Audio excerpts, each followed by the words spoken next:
Welcome back, Rangers Ed family.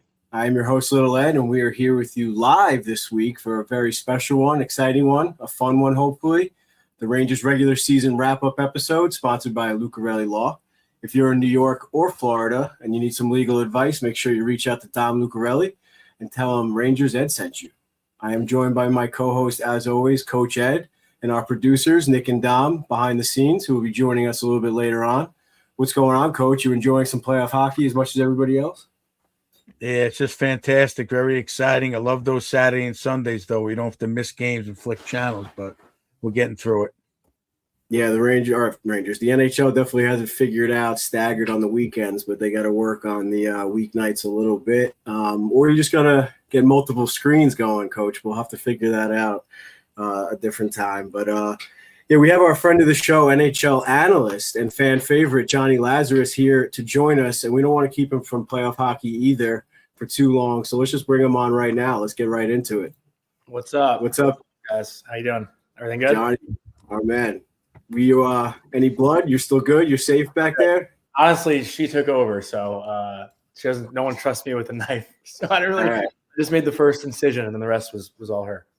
Behind the scenes, we learned that Jonny added something to his resume. He's now a butternut squash chef. But other than that, he's been gracing us on Morning Cup of Hockey from Daily Faceoff, and as always, the Tri-State Hockey Podcast with Arthur Staple, another friend of the show, and hopefully a future friend of the show, Mike Rupp. Jonny, how's all that been going? It's been great. I mean, I guess it has been great since all three teams aren't in the playoffs for the first time ever, the year we start the show. So it's timing, but it's been great. You know what? Honestly, getting to watch or like dial in on Devils and Islanders this year has been a lot of fun too, especially with like how the year was going for the Rangers, where a lot of things were negative for at least a strong portion of the season. So having somewhat of positives to watch and talk about and fans to interact with was pretty fun. So I do lean into the Ranger fans that give me shit for saying I'm a closeted Islanders fan, but I had fun watching Barzal and Schaefer all year. What can I say? Well, that makes the job a little hard, right? Being a diehard fan and getting into it. But one time you didn't have a dog in the fight. You covered the Frozen Four. That seemed pretty exciting. How was that experience? Yeah, that was super cool. Honestly, like just getting to talk to, even a guy, I guess I'll keep it local, like EJ Emery, Rangers prospect was there. I just spoke to him for maybe a minute or two. Malcolm Spence, same thing in the Michigan locker room.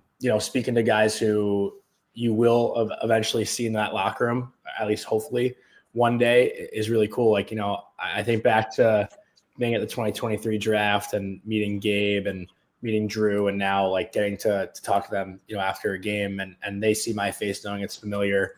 It makes my job much easier. So being at the Frozen Four, especially in Vegas, as far as a host city, it was incredible. The atmosphere was amazing, and going from St. Louis to Las Vegas is obviously like a night and day difference, but the hockey was great. Wisconsin was a really pleasant surprise. And if you guys haven't been to a Frozen Four, I highly suggest going on one. And next year's is not too far down the road in Washington, D.C. So pretty cool. Yeah, it's always been one of my goals. I don't watch it intently, but I always wanted to do that. They had it at Fenway the one year, and I wanted to, not Fenway, but in Boston. Oh yeah. I was just saying Frozen Four in Fenway. They do Fenway, but I played it for the Fenway game. Yeah. We went to the BU one. That was I guess the year that Boston played at Fenway, I think. But yeah, I'm glad you brought up the two prospects there, EJ and Malcolm. What are your thoughts on them throughout the tournament? Did they get a lot of time, or how'd they look? EJ and Nodak didn't really have a great showing. Wisconsin pretty much dominated them from start to finish in that game. So tough to kind of get a grasp on EJ. Just from that one game, I only really see highlights and clips of North Dakota throughout the year. They're not a team in college that I tune in on because I'm mostly focused on Hockey East and ECAC, and a little bit of Big Ten. Like Michigan, I watch just a little bit more of because it's more accessible on TV, like the Big Ten Network and whatnot. Where Malcolm, I just feel like I saw a little bit more of him this year than EJ, and he to me seems like a man. Obviously, I think the plan is for him to return for another year, and Michigan should be pretty loaded again next year. But everything you hear about Malcolm Spence, I mean, Coach Naranjo can't help but have like the fattest smile on his face whenever he talks about him. So that's obviously a really good sign. And Michigan, again, I think is a place where guys go and they just become next level talents. So hopefully after next year, he'll be ready to step in and wear that red, white, and blue uniform 2 years from now. Yeah, Johnny, speaking of the prospects, the one thing I've been noticing in interviews with these new guys that finished up the season, they all seem to have that same answer. They all seem very coachable. They all seem have the desire to improve every day. They seem to be saying the right things. What kind of feeling did you get out of these two kids when you spoke to them briefly? You know what? It's funny. Like, there's such in my like job, there's such a difference when I speak to college kids or kids that are coming up versus like the established NHL guys. Like, the kids now are like they're nervous to talk to media. At least most of them are. And I think they're a little nervous in saying the wrong things, where the guys who have been around it more can speak freely, speak their mind just a little bit more. And I think a part of that and what you're saying, Coach, is like them just honestly not wanting to say anything that could get them in any trouble. Like, I think that's just like part of the truth. But there is also a part of them that is just like everything's so new, fresh, and exciting, and they're just so happy to be here. And obviously want to make the most of the opportunity. But I think it's mostly just like them not wanting to say anything that'll get them in trouble versus like maybe being coachable and whatnot. Like obviously. I mean, but you still have to have that in you though to be able to say it. Maybe not as much as it sounds, but yeah, it's hard to find like a cocky kid though coming from college to play 10 games in the end of the year. Like even Porter Martone, who has like every reason in the world right now to be on top of the world, is kind of like saying the same stuff. But like, it's I think guys just don't want to rub anyone the wrong way when they first step in. And even if a team is like, let's say the team's playing poorly, it's still so new for them. Like, one of the coolest things actually in talking to Gabe, in one of the last games of the year when the Rangers played against Detroit, Gabe lined up for the opening faceoff next to Patrick Kane. And knowing that Gabe is a Chicago kid, like, I asked him, like, you've been in the NHL now for, about a year. You played a full first season of pro. Did that phase you at all? And he was like, yeah, I actually said to myself, holy shit, I'm lining up next to Patrick Kane. Like, and Gabe got to be amazing. He's now played 50 plus games, and it's like, wow, he's still telling himself that. And that's super cool to hear that from him, right? Because, us as normal people, like, we'd probably feel that way too. It's like, how do these guys not think that when they're lining up at a faceoff? And to hear Gabe actually, say that as like a human, knowing Gabe also, like, he's the way he is with the media still is not very, what's the word I'm looking for? He doesn't speak a whole lot, I guess. So for him to say that, I thought was really cool and unique. That is cool. I mean, it's got to be an amazing feeling for him. But, I mean, it comes back to that thing, like in coaching, you always say, I'm sure you've heard it plenty of times, play it like it's your last shift, like every game's a tryout, play with that effort. It's not easy as a pro, especially like a guy like, say, Panarin or Mika. They already got their $10, $11 million. But for these guys, they're still fighting at every level. Like, look at Brandon Othman. He had to fight. It's tough when you're young. There's a lot of guys getting drafted, and there's a lot of skilled players coming in. Just a number. Just a number. Yep. So they have to fight every day. A lot of exciting things to look ahead, Johnny, but I wanted to unfortunately rewind it back onto this regular season a little bit as we recap it here. But just as a reminder to our fans, what was your expectations heading in to this season? I said the Rangers were a first-round exit. I actually owe 10 of our Morning Cup of Hockey listeners I owe 10 people $100 each. I said earlier in the year, if the Rangers miss the playoffs, I'll give 10 people $100. So I literally have, and I said, like, on the last day of our live shows, like, we usually go live till like the Stanley Cup final, and then summer we do one episode a week. So on the last day, I have like all these Venmo requests for $100. Oh my God. On the last show, I'm going to just go through and pick 10 people to pay. That's just how confident I was, though. I was like, with Panarin on a contract year, you got to think he's going to light it up. Mika, Yeah, come on. assuming he's going to have a bounce back season. JT Miller, you kind of expected more out of. Vinny Trocheck, you kind of expected more out of. Igor Shesterkin, obviously, you think the world of. Adam Fox needed a bounce back season after last year. Like, you kind of just thought things would go a little bit differently, and maybe they flirt with like a wild card, if not that third. I think I picked them third in the Metro. But everything that could have went wrong this year did. Like, I think injuries had a lot more to do with it than we give credit for. Like the Trocheck injury to me in the second game of the season, not even knowing what time, hearing now at exit day, it was like a viral bacteria thing. Guy almost died. Yeah, like it's crazy. But remember the conversations like we were having? It's like the Rangers have no balance in their top six without Trocheck, and Gabe is playing in the AHL. I think the second line was, and you can correct me if I'm wrong, it might have been like Cooley, Miller, Sherry was the second line, and the top line was like, or the top line was Panarin, Mika, Loff, maybe. I think that might have been it. I think they had Mika and Panarin together to start. Yeah. Like Connor Sherry was in the top six for the first 30-ish games. Yeah, everybody was complaining about that for sure.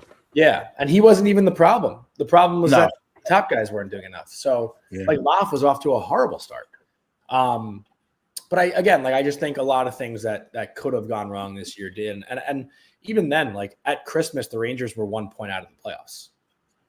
Like Fox and Igor don't get hurt. Think about how we all felt after the Winter Classic. It was like, oh, this is going to turn everything around. And then just Shesterkin out, Fox out, and season goes to shit. Because I remember debating with you a little bit in the last episode together that I thought they were going to make the playoffs and possibly do something if they made a move. You said they were. You shot that down? Well, I said that. You said I was kind of out of my mind. So I just didn't want to give up hope. I kept thinking they're going to come around. They're going to come around, I am usually in that camp. Like I try to be as positive as I can. But this year, when you walk into the room in the post game, like you can kind of feel the energy from the players, even if they're not saying it. And this year just felt like they were really beating themselves up, and it was going to take a lot to turn that around. Like even when things were good, which wasn't really till the end. Often. Yeah, it was just kind of the end that was good. But like, you know what I mean? It just from the start, from the 3 games at home where they got shut out, from not being able to win an MSG, it just felt heavy. And that's probably why I felt stronger that they wouldn't be able to turn it around because, they say to the media that, they believe in the room and whatnot. And, they just got to work their way out of it. But it didn't seem like they had the answers to. And I think that's was kind of eating away at them a little bit. Like, especially talking to Mika. Mika's someone who spoke pretty much every game this year. And you could just sense that even though he was playing well, like he was one of the, the best forward all year, when they weren't scoring, it was just like, we don't know, like the puck's just not going in. Like we just totally dominated the Capitals and Charlie Lindgren robbed me 3 times. Like, I don't know what else to do. Yeah. So when that stuff's happening, it just, it just eats away at you. Yeah, sure. Yeah. I guess like towards the regular season, the second half of the regular season was like more of like where the positives start to come up. I guess after the trade deadline, Coach had mentioned the episode that we had you on, and I kind of said or asked you about the possibility of Laffy blossoming once Panarin was traded. So finally we got to see a little bit of what? Did I shoot that down? I was very negative about that. No, when I said it on the episode, you were acceptant of it. But what I wanted to ask you is I saw on your show is that, or it might have been a clip on Instagram, I forget, but you were a little bit kind of like, all right, this is getting blown out of proportion. I'm not saying that was directed towards me or anything, of course, but like I wanted to get more of your feelings on why you said that and maybe some other positive things that came from, like I said, the second half of the season. Yeah, I think, well, the stuff that I saw was he's a different player. And that's kind of what I was kind of knocking down. Like I didn't think he was getting more opportunity, but I don't think he's a different player. Right. Things are 2 different things. And the one thing that was clearly noticeable though, I think after the Olympic break or whatever, he came back and in the first 10 games probably had like 4 or 5 deflection goals. Right. And those are not goals we're used to seeing him score, but I think Huh? He like kind of did like Kreider's moves, Yeah. like the deflections on the power play and stuff like that. And honestly, I gave credit originally more to like Gabe and Mika because like it might have been the game he scored the hat trick. Was it against Calgary? Pretty sure it was against Calgary. And the first goal of the game, he gets like a backdoor tip in from, I believe, Gavrikov. Second goal, Gabe makes a great extra pass. He has a backdoor tap in. Like the goals he was scoring were around the net, but the guys around him were finding him. And while we were all ready to give Laf credit, and trust me, I think the world of him. I still think he'll have a 100-point season at some point. Like I believe there is something in there that is dangerous. Like he is a very good player when he's got it going. But I do think this was more like the late season resurgence was more credit to like Gabe and Mika finding him in the right spots. And granted, like with the argument about Panarin, when they were playing together, it was usually Laf trying to find Panarin as opposed to the opposite, where Panarin would find Laf. And Laf would defer to Panarin, and now you have Gabe kind of deferring to Laf a bit. So that's going to make him more of a goal scorer. But I do think in that 2024 season, like Panarin found Laf in so many great spots. Like it's not like Lafreniere just became a goal scorer out of nowhere. He had 28 goals 2 years ago. Like we saw it. The only thing that was a clear difference to me was like the deflections and net from them and trying to be more inside. But I didn't think he was like this magically different player all of a sudden when he was getting hat tricks against like Calgary, who was in dead last, Toronto, who was out of the playoffs. I think he had a good game against Florida, who was dismantled. Like these are like things that you kind of have to take into account, I feel like. I mean, I don't disagree with you taking that into account, but also, to argue that if they would have lost to Calgary, which they've done in the past couple of years, you'd be like, oh, Jesus Christ. So at least they were stepping up. Yeah, at least they were stepping up and making those plays and beating Calgary and beating Toronto. I'm not going to say the weaker teams, but they were playing hard. 1,000%. Yeah. I think I'd rather have that than the opposite. If they were losing games, it'd be miserable. Like I'm happy that the season ended the way it did. Like I think at least it's giving them confidence for next year. And that's huge. Like I think people kind of overlook that. Like, oh, who cares? Like there's 6 months till next season starts. But you go into the summer just feeling better about yourself and about your game instead of beating yourself up. Like, I remember in my own experience, like, I went like my freshman year, I went into Christmas break feeling great. Like team was playing well, I was playing well. You just feel good. Sophomore year, went to Christmas break feeling like absolute shit about myself, and I didn't want to go to the rink. Like that's just part of being a player, and you guys know it. Like when things aren't going well at the rink on the ice, it affects your life, and when things aren't going well in life, it affects you in the rink. It's all tied together. So to feel good in the rink, in the gym, going into next season, it just makes the summer and everything feel better. Yeah, I can't disagree with. I agree with that 100%. Yeah, I agree with it too. I mean, a lot of people are saying obviously tank for McKenna and things like that, but you got to find a little bit of a middle ground there. And I mean, I think they're in a pretty good spot. With the top 3 odds to get the pick or the top pick, but even so, you get a very good chance of getting the top 3 pick, right, or top 5 or something, whatever it is. Yeah, top 5, I think.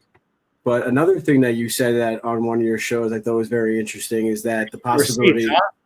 What? You're keeping receipts. No, I do my homework, man. I support you, brother. I support you. No, I love your shows. I mean, for sure. I mean, the Tri-State Hockey Podcast, you just get a chance to see all of them. But I mean, a lot of your clips also go pretty viral, so it's hard to miss.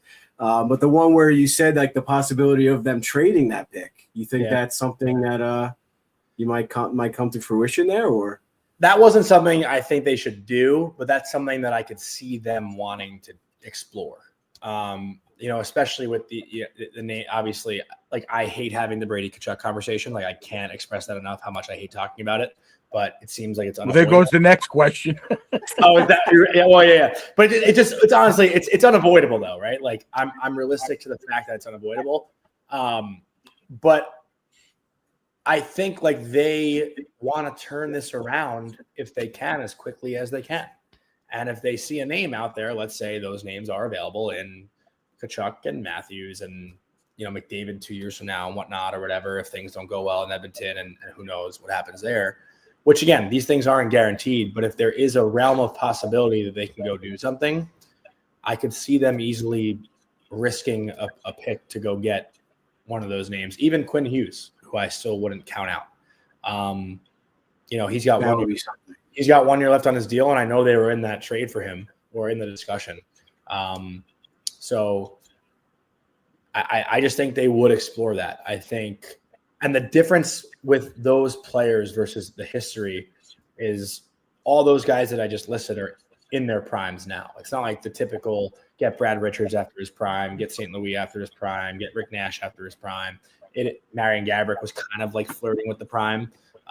These guys are 25, 26 years old. Like, it's not like, they're 32. So I think they look at that. And if you go get, let's say, a hypothetical Brady or Quinn or, Matt, whatever, whoever you want to say, what that does to then the year after that and the year after that and the year after that and getting guys to want to come play here, it's more about that than it is about just the right now, if that makes sense.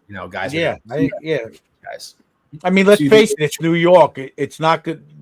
You're not going to rebuild. I mean, I'm surprised Montreal did it like that, but it's always about the superstar. It's always about Broadway. Like the Yankees, they're always getting the man, if that guy's available.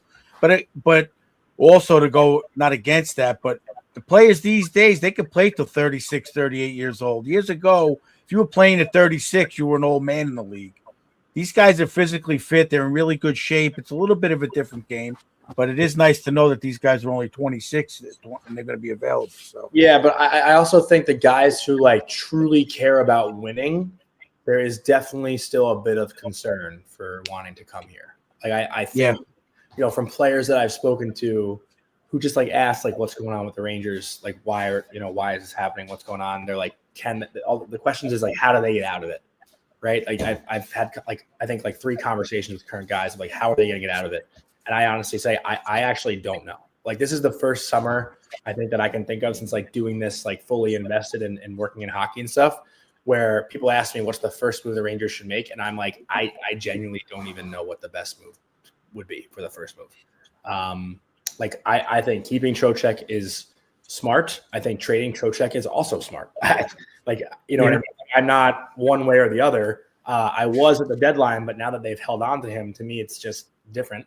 I think if you were going to get a big return for a team at the deadline that was desperate to make a big splash to go on a cup run, you have to do it. But now that they didn't do it, it's what's the rush? I didn't want to see them give him away. I was glad that he wasn't just giving him away. Yeah. You need to get that return for sure. Yeah. So I thought that was great. I'm a fan of keeping him personally. I think they're very strong up the middle with him. John, how much do you feel? Speaking of trade or receipts, maybe I'll blame the interns like every other organization does. But that's just not a good proposal. Trocheck's got 2 years left. Schneider's an RFA. Berard hasn't even give him the number 1 pick. Also, yeah. For this year, that's a lot to give up. But Ottawa laughs at that. I don't know. He's a game changer to me. But staying on that line with moves they have to make, how much do you think, say Sullivan's relationship with certain players around the league would influence them coming here? Possibly.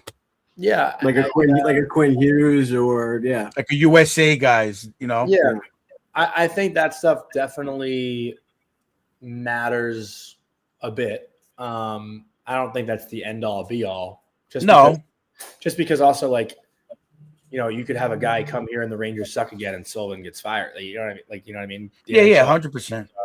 Are not very long lasting, but I know there's definitely conversations out there about that, about the USA guys having this tight bond and maybe wanting to play together and whatnot, or just the relationships they've built. But I don't know. I don't know if I take so much stock in that, but I know it's definitely a conversation. Because it seems to be he had a couple of conversations with Mika, went to Sweden, and he likes to talk and create that relationship. So I don't think he can do that with guys that are on other teams. No. Well, supposedly Steve DeBoer didn't have any conversations. He was hired within 24 hours. But anyway, well, that's different though, because he's unemployed versus if Sullivan's having. No, I know. Imagine Mike Sullivan having lunch with Quinn Hughes. Like that would cause a ruckus. For everybody, yeah. Well, you mentioned that you weren't really sure what they were going to do in the offseason. I mean, I'm kind of with you there. I mean, obviously, someone like Brady Tkachuk or like Quinn Hughes, like you see a name like that, you're obviously like whatever, you're deer in headlights type of situation. But I kind of said in the beginning of this season, seeing teams like Utah and Montreal and all of these like teams in the playoffs staying young and still getting it done, we kind of saw it towards the end of this season. I'm not saying they're going to make a run for the cup with this type of team, but they beat a lot of teams or stay competitive with a lot of like playoff contending teams towards the end of the regular season, kind of spoiled a lot of teams' I guess, playoff dreams, if you will. Detroit. Like I said, like I don't know, or like you said also, like I don't know if that would be the right move to even get a player like Brady Tkachuk. You kind of almost want them to gamble on this young group of kids and see where it could take them for another year. Well, I think that's the biggest question, right? It's like, how do we plan for what's next while trying to remain competitive with what we have now? Because I think the biggest issue, like if you look just down the middle, honestly, the Rangers centers are 32 plus years old. Like Noah Lab is the only one. I mean, I'm not counting Juuso Parssinen, right? Like Noah Lab is the only center we have that's under 30 years old or even like 30. Right. So I think if the Rangers are, which I think they are, drafting a player with this top pick that they get, I do think they should get a center. I think some people are in the camp of getting like a right-handed shot defenseman to be like the next, up and coming right-handed guy. God forbid Adam Fox leaves or whatnot. Or when he also gets hurt quite a bit. Yeah, and when Fox's contract is up, which is I think in 3 more years. So you got to start planning for that next guy. So and that's honestly an area that I don't think is a bad idea if they want to go that route. But this team needs centers. They need young centers. They have no centers within the system that are going to come up and be NHL guys, in my opinion. Laba's the only, again, like I said, the only one. Zibanejad's 33, JT's 33, Vinny's 32. Like they got to start planning that next window of centers. And Malhotra's one, Tynan Lawrence is one that come to mind just in this prospect pool. But I think they really need to get younger down the middle. That's like the biggest thing for me. It's a good point. I can't disagree with that at all. I mean, that people don't really think that far ahead, obviously, especially fans. We want to win now. But now we got to look at the Rangers in a much different lens. And that's just something is going to be very interesting to see how Drury handles the offseason. Because like I said, like it's kind of like the Panarin signing. And it erases everything we just talked about, like Laffy or even Gabe Perreault. Like if they trade for or if they sign like a Robertson or a Brady Tkachuk or someone like that just knocks someone down a peg in the lineup or whatever, you know what I mean? So it's tough. It's going to be very interesting, like I said. But yeah, Coach, you got anything else before we bring on the interns to ask their questions? And then we covered the Frozen Four. I thought that was pretty good. It's great information. I love it. Yeah, and then we'll let Johnny go on time. So we're his girlfriend's favorite podcast. How did Nationals? Did you guys go to Nationals? You did, right? No, we did not. We lost in the semifinals, and we had to switch to the ACHA. So the rankings were all different. We were ranked like 80 something. We were the last couple of years. We were in the AAU. I thought the last time I came on, you guys were like getting ready for Nationals or something. Playoffs. No, playoffs. Oh, yeah. Who'd you lose to? We lost to Fairfield in the semifinals. Almost tied it with no goalie. We did it. We had a good showing. It was a good game. It was a good game, yeah. Yep. But that's it. It was a lot of fun. Without a doubt. So yeah, let's bring on Dom and Nick to ask their questions. Then we'll let Laz go enjoy some playoff hockey. What's up, boys? Nick, why don't you go first, buddy? How we doing? Laz, one quick question that I had for you, thinking about all the young guys that we've seen on the Rangers team so far. I know he was hurt for a majority of the season, but do you think somebody like Matt Rempe still has a spot in his Rangers lineup, or do you think his spot's been taken up by somebody? All right, this is going to be a hot topic for sure, right? I think this is going to be the big conversation in the summer. I am a Rempe guy. Okay. I don't know how you guys feel. Are you all Rempe guys or no? I love him. Yes. I've been different on him, but yeah. We're all pretty much on the same page here. Like, I think, and honestly, the start of the year, which was both a positive and a negative, which I loved about Mike Sullivan, 3 minutes left in the third period, the Rangers down by 1. He has Carrick, Edstrom, Rempe out there trying to tie the game, like which Laviolette would never even consider having Rempe out there with less than 12 minutes to go in the third period. But that said two things to me. It said, okay, our top guys aren't going to get it done, so we got to rely on the fourth line. But it also said, I trust our fourth line enough to maybe generate something. So, it's kind of like a weird situation where like it's good in one hand but bad in the other. But Matt Rempe became more of a hockey player this year. Like that was something that was super noticeable. He was making plays below the goal line. He was getting pucks to the point. He was getting to the net front. He showed that he does honestly have like a bit of skill. I think that's fair to say. I think he scored a nice goal. Was the backhand goal? Maybe that was last year. He had like a backhand mini breakaway. But I think there is still a spot for him on this team just because, again, like come playoff time, and Sean Avery, I don't know if you guys listened to Chicklets, he was like kind of preaching this. You need guys who are going to dump the puck and beat the shit out of other teams' defensemen for 7 games. And who does that better than Matt Rempe? So fair enough. I think they need to utilize him in the right way and actually teach him and be patient with him. And I know that's been the conversation over the last couple of years, but they have a real weapon there and they need to learn how to use it. What about Edstrom to go piggyback on that? So Edstrom it seemed like Mike Sullivan didn't really love him down the stretch. And I think it's almost like the opposite of Rempe, where Edstrom kind of has skill, has speed, doesn't have the best finishing ability, but he doesn't play as physical as you think a guy his size should maybe. Not saying he shies away from hits and whatnot. Like he finishes a hit here and there, but he's not mean. I think they want him to be meaner and play a little angrier. But again, his personality is just like very smiley and like he's a nice guy.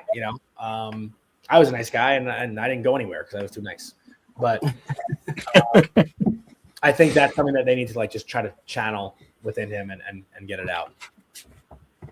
Without a doubt. I mean, we're looking forward to the rubric Edstrom and Rempe fourth line. We'll call it the tree line, I think, or something like the redwood line or something. But Don, what do you got for Laz? All right. Hey, what's up, Laz? I got a bit of a two-parter, goalie question as well. Mm-hmm. So what was it like getting to know Jonathan Quick over the past couple of years with his retirement? And then who do you think is going to replace him, be Igor's backup? You think somebody from the free agency, maybe Garand?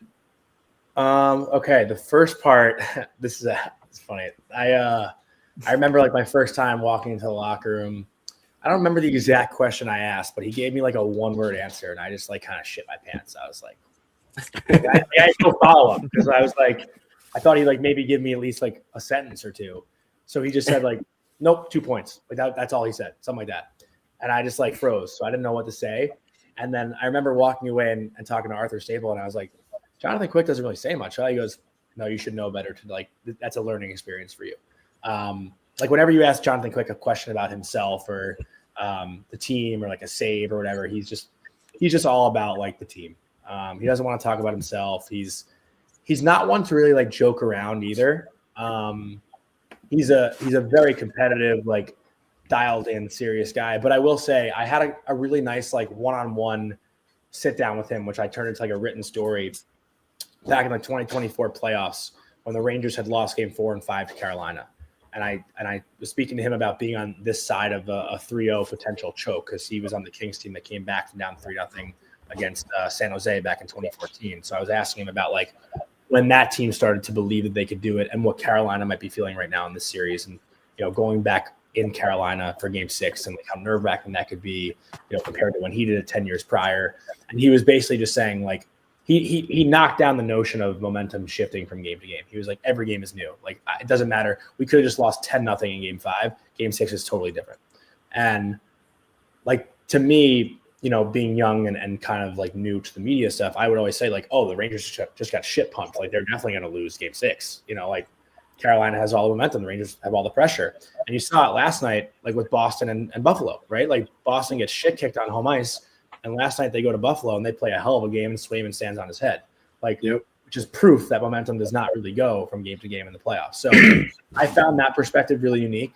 And, I wouldn't say we got like super tight, but he always gave me like a little bit extra as he got to know me just because like, we both had the UMass background, which was super nice. So Like whenever I go to a UMass broadcast, I would tell him like Penner, our equipment manager, says hi and whatever, and he would like smile at that and stuff. So he was nice to me. He's again like a guy who, I guess maybe surprisingly, and sorry for rambling here, but I spoke to Brendan Othman in Anaheim last year when Othman was like first like getting the reps with the Rangers, and he said Jonathan Quick actually took the whole team to Nobu in Malibu, and it was Brendan Othman's first time having sushi, and how the guys were like kind of ripping on Othman. It's like, this is your first time eating sushi, you should never go anywhere else because this is the best sushi place in the world.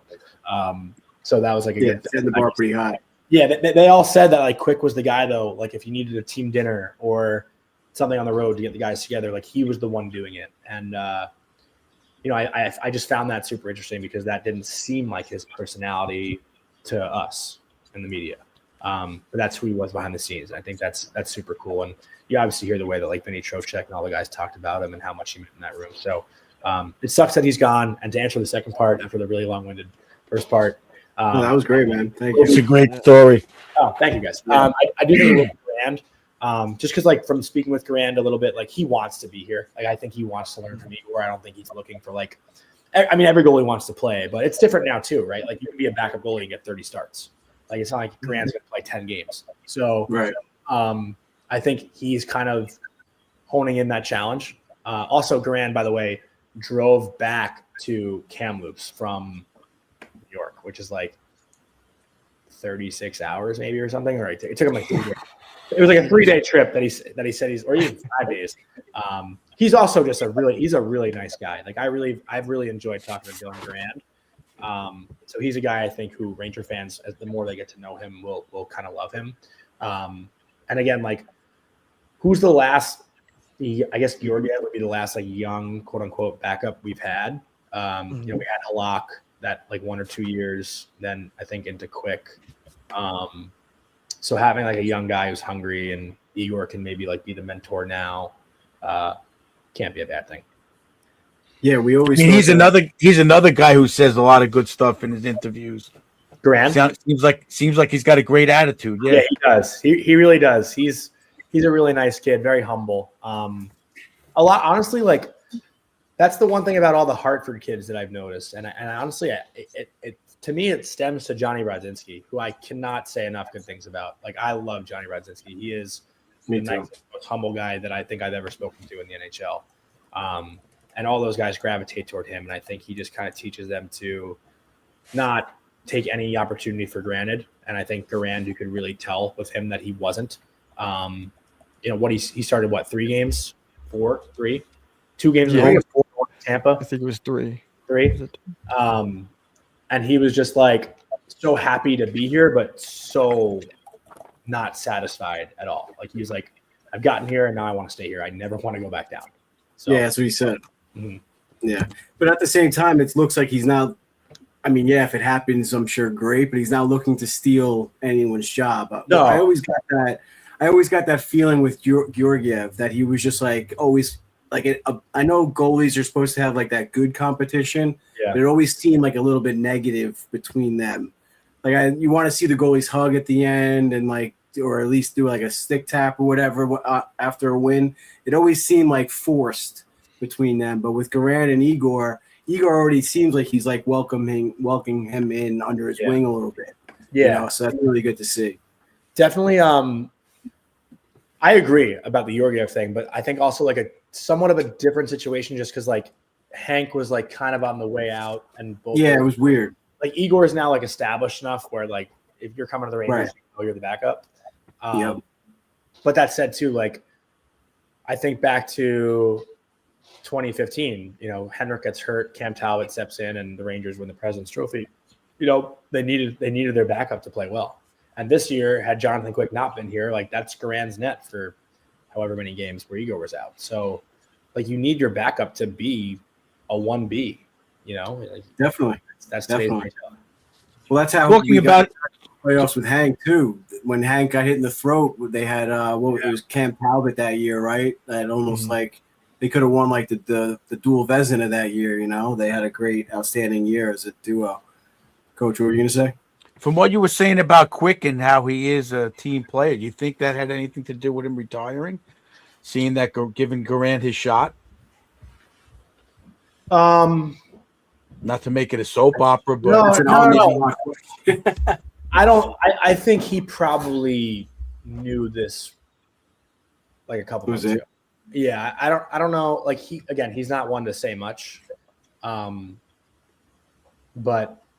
his And he didn't want contract- the theatrics. Yeah, his contract's obviously up. He didn't want to go anywhere else.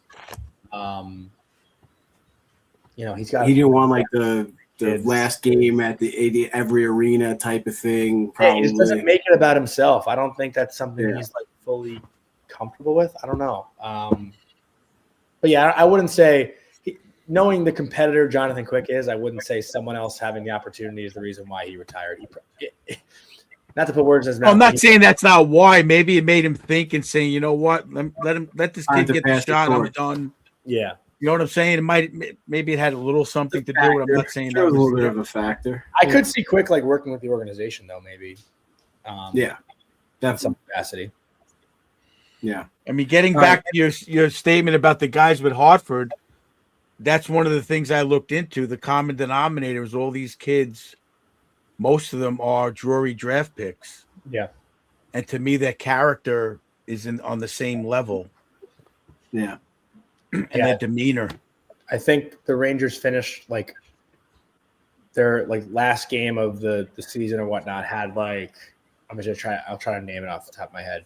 Like Sikora, Edstrom, Laba was Hartford, Hamelash was Hartford, Cooley played in Hartford for a bit, Perot played in Hartford for a bit, Schneider played in Hartford for a bit, Fortescue did not, Robertson did.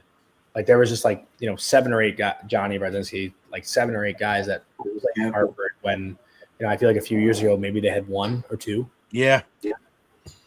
Yeah. I mean, it's something that I've been a proponent of is like grooming these kids in the minor leagues to just step into a position. Yeah. And hopefully it's coming to fruition. I think they're doing a good job down there. Mm-hmm.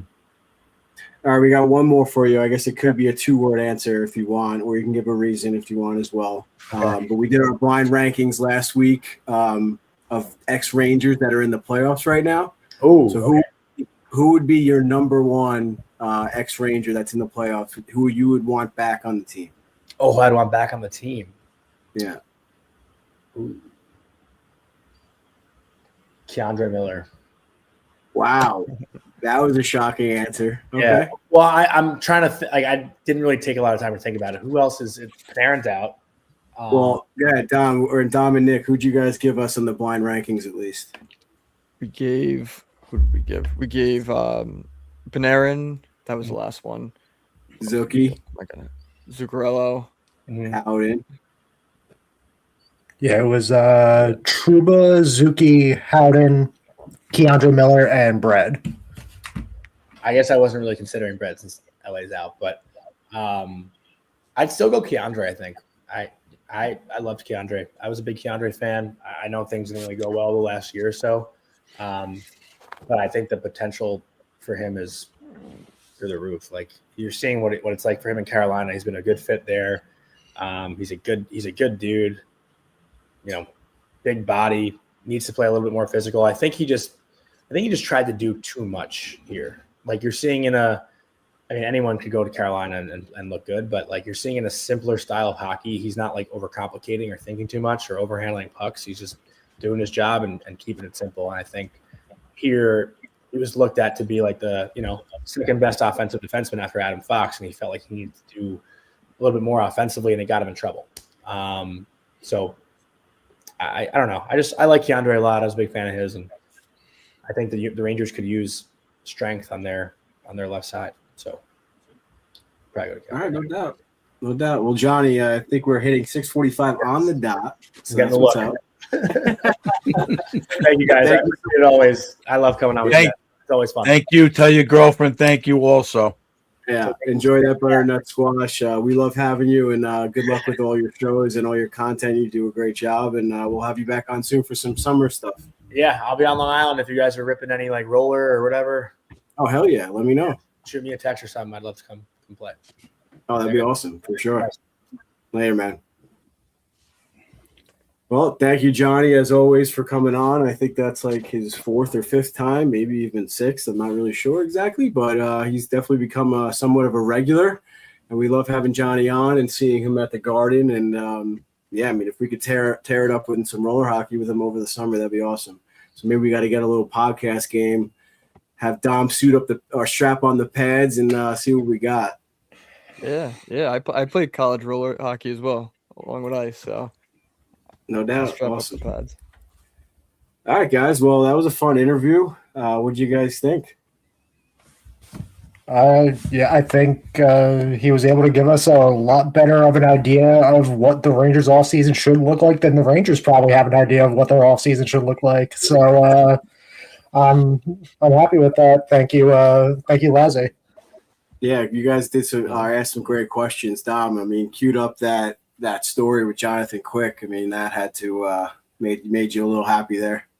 Yeah, no, I always kind of want to know what he was like, especially after when I was younger, when they lost to him in the final. So I was always kind of interested in Quick. So that's really cool to hear. We got a lot out of him with all the Hartford kids. So I'm really appreciative. Thanks, Johnny, for coming on. If you're still in here, but yeah, he gave us a lot of great stuff. What I liked, what I found very interesting was in the beginning, he was talking about the feeling he got in the locker room on a daily basis that we don't get to see. You know, we have our commentary, we have our ideas, but he's actually in the locker room on a game by game basis, and he's getting the atmosphere and what he feels because he's been in pretty high locker rooms in college, you know, Division I, so he knows that, you know, what the vibes, whatever the right word is. And so that's not fair when he makes his predictions about playoffs and we don't. He's getting an inside track on the vibes. Well, that's why we got to have him on the show more often, I guess, John. It's like insider trading. Yeah. You know, right before I was going to tell him this, but I was embarrassed or whatever. But right before he started the Tri-State Hockey Podcast, I was considering asking him to be the third chair on this podcast, but wasn't sure how that would have went, or if we would have had to pay him more than daily faceoff or not. But yeah, John, great. What? We're not at that level yet financially, but maybe he would bring it up a notch. But he's in a good spot for sure. No, but hopefully we'll get there. Dom and Nick obviously have been doing a great job, so it's a great segue into our team leaders segment. Nick put together some nice graphics for us for the team leaders this year. There's going to be a lot of Mika here. There's going to be a lot of Mika in the next couple minutes, in the next, I guess, like 20, 30 minutes, or maybe even the rest of the episode. But yeah, Mika led the team in goals, assists, and points with 34, 44, and 78 respectively. But before I go any further, this segment is going to be sponsored by Sorrento's. I know there's no game days, but there's plenty of playoff game days, especially over the weekend. Head on over to Sorrento's on the West End in Long Beach and grab your game day meal with your custom pizzas and plenty of Italian and deli meats and things like that. So everything's delicious, as we talk about every week. I got a nice spinach artichoke slice in the fridge waiting for me after this episode. Wow. Okay. Well, I have a wedding this weekend that I was trying to eat a little healthy for, so thanks for that. But no, Sorrento's pizza, actually, it's all homemade, so everything's fresh ingredients, so you don't get that like bloated feeling after eating a couple slices of regular pizza. It's pretty amazing, actually. But yeah, next up we got Braden Schneider, 140 blocks. Will Cooley, 302 hits, 65 penalty minutes.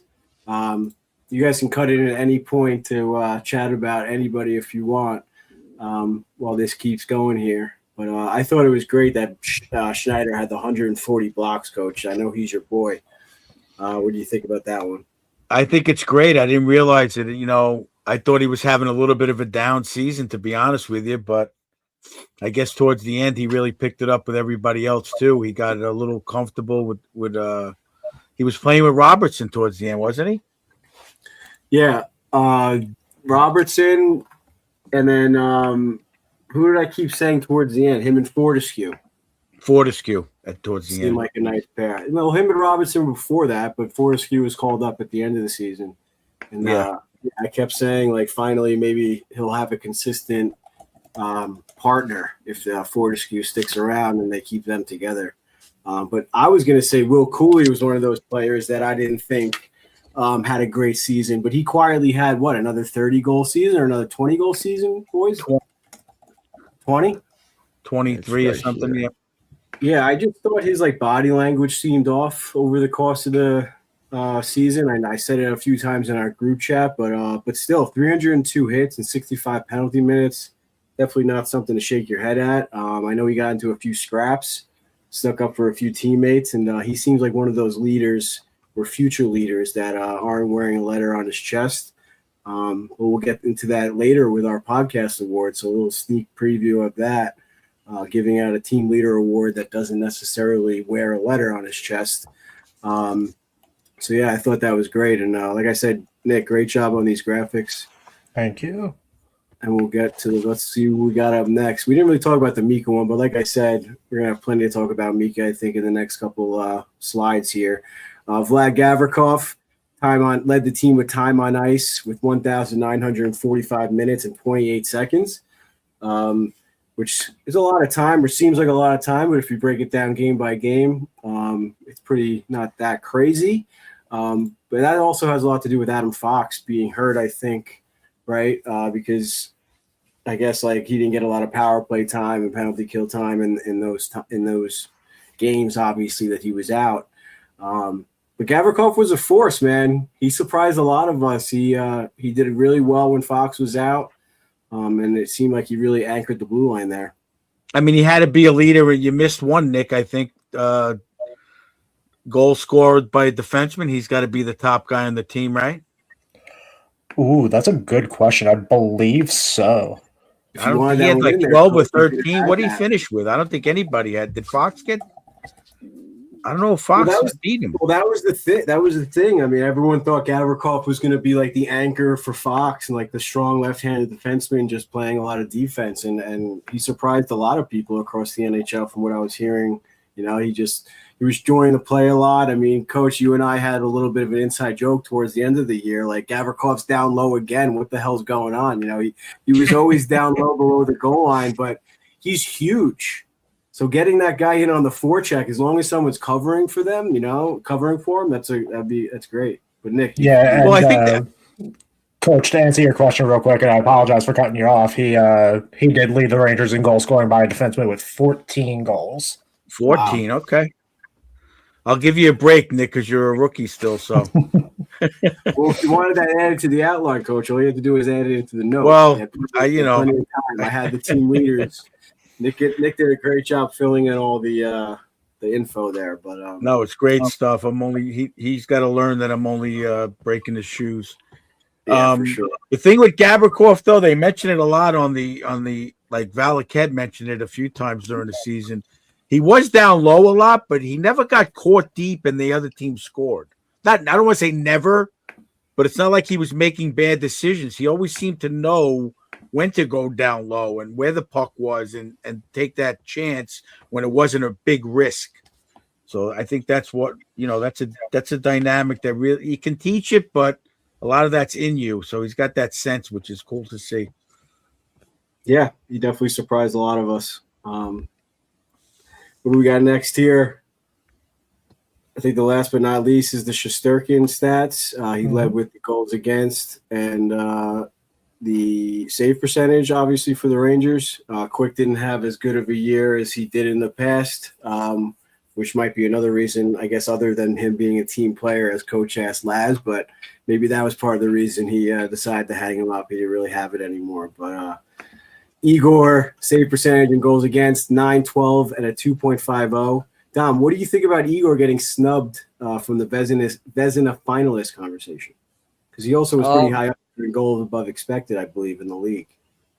Yeah. So, I mean, a lot of the Vezina talk is usually each year more based on the success of the team and the goalie success as well. So, it didn't help him that the Rangers weren't so, so keen on that. But I do think he had a great year, and I like that they split him. They always give him a pretty healthy split with all the other goalies. I know we talked about it a little bit with Jonny. He had only about 51 games played, Quick had 25. Spencer had 6. Grant has had 3. So I think they always do a good job of resting him. Usually, sometimes coaches give up to like 60, 70 games, and that's a little too much for goalies nowadays. So I think he played well when he was on the ice and when he wasn't hurt or anything. But definitely, I do think he was snubbed a little bit, especially with everything he had to deal with defensively as well. But yeah. I mean, what's his name? Yeah. Logan Thompson did he get the nomination? He didn't. Who got the 3? I didn't hear that today. Who got him? It was Vasilevsky, Swayman, and Sorokin. And I kind of want to talk, if we can, real quick, about another snub in terms of goaltending. Wait a minute. First, let me say that you forgot one more stat on Shesterkin. Oh, I should have put his fight. I completely forgot. That's strike 2, Nick. That's milestone. No, that's the next segment. That's milestone moment. So I'll take that one. Sorry about that. 11 penalty minutes he had too. I forgot to add that. 11 he got for that? No, well, in total for the entire year, he had 11 penalty What else minutes. did he get? Do you recall? A few. Well, I he think no, a he few minors. 7 on that play. Yeah, 7 on that play, and I think he had a few other like 2 minutes. 2 other minors. Yeah. Interesting. What was the stat? Oh, the fight. Yeah, the fight That's was, I think, funny. was 7 minutes. All right. So what Well, was your question going to be, Nick? So, in terms of the Vesna stuff, I feel like if we're talking about people that got snubbed, I mean, Scott Wedgwood led the league in pretty much everything. I feel like he should have at least gotten somewhat of a nod over somebody. I mean, Sorokin was good, but wasn't really able to help the Islanders get over the hump again. And, I mean, Wedgwood was solid throughout the entire year. So if we're looking at people to, pick and choose in terms of getting snubbed, I think he's up there as somebody that we should be looking at. So they did snub 2 guys. McKinnon got snubbed too, and that other what's the award he got snubbed from? Ted Lindsay. Yeah, I think so. Yeah. Yeah, that's a tough one because I mean, all those guys were deserving. Oh yeah, 100%. I guess you could say that about anything, but like something like the Ted Lindsay or the Hart Trophy, you got McDavid, McKinnon, Kucherov, now Celebrini. I think he should win it, in my opinion. I think that's just like what he's doing is the most impressive. He whatever. We're going off a little bit of a tangent here, but I think the next highest player on his team in points was like 50 points away or something crazy. So to me, and they just missed the playoffs. If they made the playoffs, I think he would have been deserving of it. But all right, let's get into the milestone moments then. See if I forgot anything, and Coach can yell at me. But what I did was go back to all of our milestone moments of the season. I mean, I only have up from December on. I think we lost access to my old Canva account, so there's a few that I might have forgotten. But yeah, we have 300 career games for Igor back in December 13th, 25 against Montreal. There was a lot of milestone moments in terms of career games. It seems like some of these, or I guess the Rangers team, not came up together, but they're all kind of hitting some of these milestones at the same time. We had Will Cooley with 200 career games. Happened to be the same game as Igor there. So he's, like I said, emerging as a leader or a veteran on this team, already hitting 200 career games. I feel like that flew by. And he's becoming a fan favorite. He's definitely a favorite on this podcast. What do we got next? Oh, and before I move on, Milestone Moments is sponsored by Old Country Ceramic Tile in Westbury and Port Jefferson.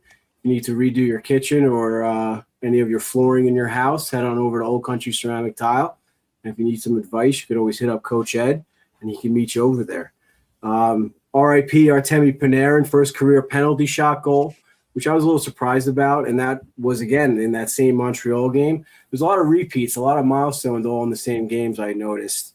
But I guess Panarin just never got a penalty shot, or maybe he didn't score on it, but I was surprised. Well, he doesn't have that breakaway speed where he would get a lot of them. Yeah. For sure. And going back to what we talked about with Johnny Laz, the big Winter Classic, Mika Zibanejad, first player in history to record a hat trick and 5 points in a Winter Classic game. He had an outstanding game. The Rangers had an outstanding game. Thought we would turn things around. But it was just ups and downs for the rest of the season. So Mika actually hit a few milestones this game. What we got next here? He was also the first Ranger and Swede to receive the Winter Classic MVP award presented by NHL TNT. And then last but not least for the Winter Classic was he tied Henry and Kreider for the first all-time in power play goals with 116. And since then, obviously, he passed those two, and he keeps climbing up the leaderboard for Rangers all-time in points, goals, you name it. So I think by the time Mika is done with the Rangers, he'll be pretty high up there. And there we are again with Mika, fastest 2 power play goals by the same player since 2007 in their win over Boston on my birthday, 11/28/2025. So Mika had an outstanding season, as we mentioned. What else do we got? Oh, I snuck in a milestone moment for Coach Ed with the newspaper article dating back to his days at Fordham University, where he scored 2 goals just 8 seconds apart to raise the score 4-1 in favor of Fordham. Coach, you have a quick story for the new listeners on the pod, and I don't think Nick and Dom heard that one either. I mean, there's no story about it. I scored a goal right off the faceoff.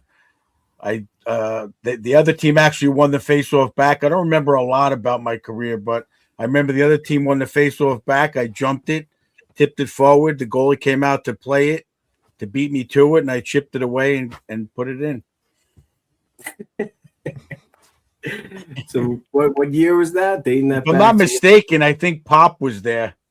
He Really? came to a couple of games with Uncle Mike and Uncle Bobby, yeah. That was That's great. 1982, 83, like that. I'll throw it away back to Fordham University. I also saw that they had their alumni game recently. For some reason, I get those emails and not you, Coach. So I'll try. Well, to they're probably looking for me. Yeah. Well, maybe and next year. they found you. Next year, you can lace up the skates and bring your old newspaper articles to the alumni game. I also What do have we the got? record for most penalty record minutes by a junior, which was broken, but I didn't try to stab anybody with a skate, but I had the most penalty minutes by a junior. Penalty minutes. There you go. Mika passed for the first all-time in power play goals not soon after the Winter Classic. Like I said, January 17, 2026 against Philly with 117 power play goals. And I'm assuming he scored a few more since then. So hopefully he'll lock down that top spot for a while. Mike Sullivan, 500 career wins. That same game against Philly, January 17, 2026. Of course, not all with the Rangers. Had an outstanding job or an outstanding career with the Penguins. 3 Stanley Cup wins. And hopefully he's not done yet. And he'll get to raise Lord Stanley one more time and have many, many more career wins with the Rangers. And the gold medal win. And the gold medal, which is something else he could definitely hang in his man cave there. Mika, again, 800 career points, March 10th, 2026, Calgary Flames. Mika just really tore it up this year. I'm sure we'll have more to talk about him with the podcast awards. We'll see. But really, Mike Sullivan definitely did something to him in the offseason, going to visit him in Sweden, but he really turned it around. I really was nervous about the whole Kreider situation, losing his best friend. That could take a toll on somebody, but he really surprised all of us. That same game, March 10th, 2026, against Calgary, Fox notched his 400th career point. Jonny mentioned before that we might be losing Fox. You never know. His contract could be up. The Rangers got to think ahead. But Fox just remains to be an elite defenseman. I think we started to underappreciate him a little bit or take him for granted. But you really look at his stats around the league or compared to other defensemen, and they are outstanding. So I think we should definitely not take him for granted and look ahead to next year, and hopefully he can stay healthy. Guys, what do you think about that? I mean, that's one of the issues with him and Shesterkin, in my opinion. They always seem to get those nagging injuries where they're missing 10, 15 games. So still very valuable, obviously. Yeah, without a doubt. I'm sorry. No, No, I you was good. just gonna say I'm excited to see him healthy with Gavrikov, like you were talking about before. I want to see how they pair up. I want to see where they pair them together, and maybe even with drafting. I know Johnny Laz was talking about drafting somebody high up with that higher pick they have in this year's draft, maybe a right-handed defenseman. See where that slots in. I think they're going to focus a lot on defense this offseason, just because of how kind of a mess it was, especially in the beginning of the year. So I'm very excited to see them. I hope he pairs them up for a few games, sees how they do together, because I think they have some chemistry. Yeah, I agree. Without Yeah, a doubt. but real quick, one thing that I noticed that the Rangers were talking about with their defense is that they're looking for a puck-moving defenseman. Is that not why we traded Keandre for Scott Morrow? Like, he's that guy. Well, Like, he's that's supposed to be. He's supposed to be, required. but I mean, he's 22, 23 years old. I feel like we could give him a little bit of grace on that and then figure it out. But I mean, if we're growing him on the same curve as we did with Keandre when we got rid of him, I mean, then yeah, he's kind of in a rough spot and should just retire. Yeah, I'm with you. I mean, if they have Morrow kind of sitting there waiting for an opportunity, I wouldn't want it to turn into another like Zach Jones situation. I mean, it's either like give him the opportunity. If he's not going to perform, then kind of trade him before he becomes like he lingers on too long. You know what I mean? Like, see what happens there. But yeah, I mean, it'd be interesting to see. I mean, we'll go to that rookie series again. I'm sure he'll play in that in Allentown at the end of the summer there. But it'll be interesting to see. I agree with you. They should give him another chance at least. He should come out flying in that rookie series and in preseason. That'll be his opportunity. And we always say it here on the show, you have to give them a reason not to send you back down. And players like Matthew Robertson did that. I mean, he played in Hartford for what, Coach? Like 5-6 years, I think? I don't think it was that long. I think it was like 3.5 years or something. It seemed like much longer than that. Well, he was a Drury draft. He was a Drury draft pick, and he was only here 4 years, okay. Drury. So yeah. All right, so he's probably on closer to the 4-year range, but like I said, like it just takes them a little bit longer, and obviously we want him to be NHL ready. That's kind of like what his like scouting report or like what his like price tag or advertising said that he was NHL ready when they traded him for him, and we just haven't seen it yet. But that could be like he was thrown in too soon, like he kind of got a lot of minutes when Fox was out. And he kind of, I say it a lot on this show too, like was put into a position maybe where he wasn't going to succeed right away. And I think he needs more time in Hartford. I think that'd be really good for him. So hopefully at the end of the season there, he got some good looks. But Hartford didn't really finish off too strong, so we'll see. I mean, I'm not going to hold my breath. I'm not going to disagree with Laz, but I'd rather see them pick a high ranked center. I feel their defense. You guys know I love Robertson. I love Schneider. You got Gavrikov, Fox. What's his name? I thought tailed off towards the end of the year. And you got Fortescue that could develop maybe for next year or the year after. And you got Morrow. So I think I'd rather than pick a higher level center. After talking to Laz and seeing the age of the centers, it makes a lot of sense. So. That'd be if it was me, if it was available, I'd go for the center personally. Yeah, I mean it's gonna be interesting. I just feel Robertson's going to be even better next year. I just see the way he plays. I think he could be more offensive. He shows some good signs of it, and I think he could be even more. He's got that one season out. We'll see what happens. Yeah, I think they're going to be a lot better than people give them credit for on the blue line. In the beginning of the season, Borgen played really well too. I know he tailed off. Who knows what happened with him? Borgen was the guy I was thinking. Yeah, he tailed off a little bit. If they could buy into that Sullivan system again and they could all stay healthy or somewhat healthy, I think they're very underrated as far as like a defensive core goes. But we'll see. And getting back to Laz, I mean, I just don't understand how they don't make the correlation with Panarin being gone and the attitude of the team after that break. It was so noticeable. They beat the Flyers. They beat teams that were fighting for playoff spots. They beat Detroit. They beat the Flyers. Toronto was even still nudging for a playoff spot. They beat up on them.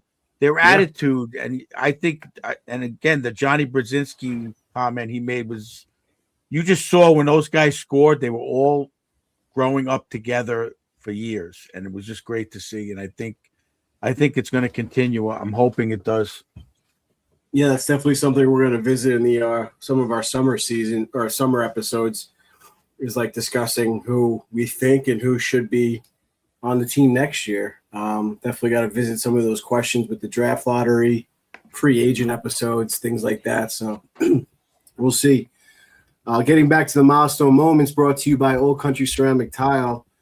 Jonathan Quick on that same Calgary game, March 10th, 2026, notched his 65th and final, if I'm not mistaken, career shutout. Probably. I don't think he got another one after that. So yeah, he only had 2 this year. He almost had one towards the end too, and I think they blew it with like a minute or two left. Mm-hmm. That was unfortunate.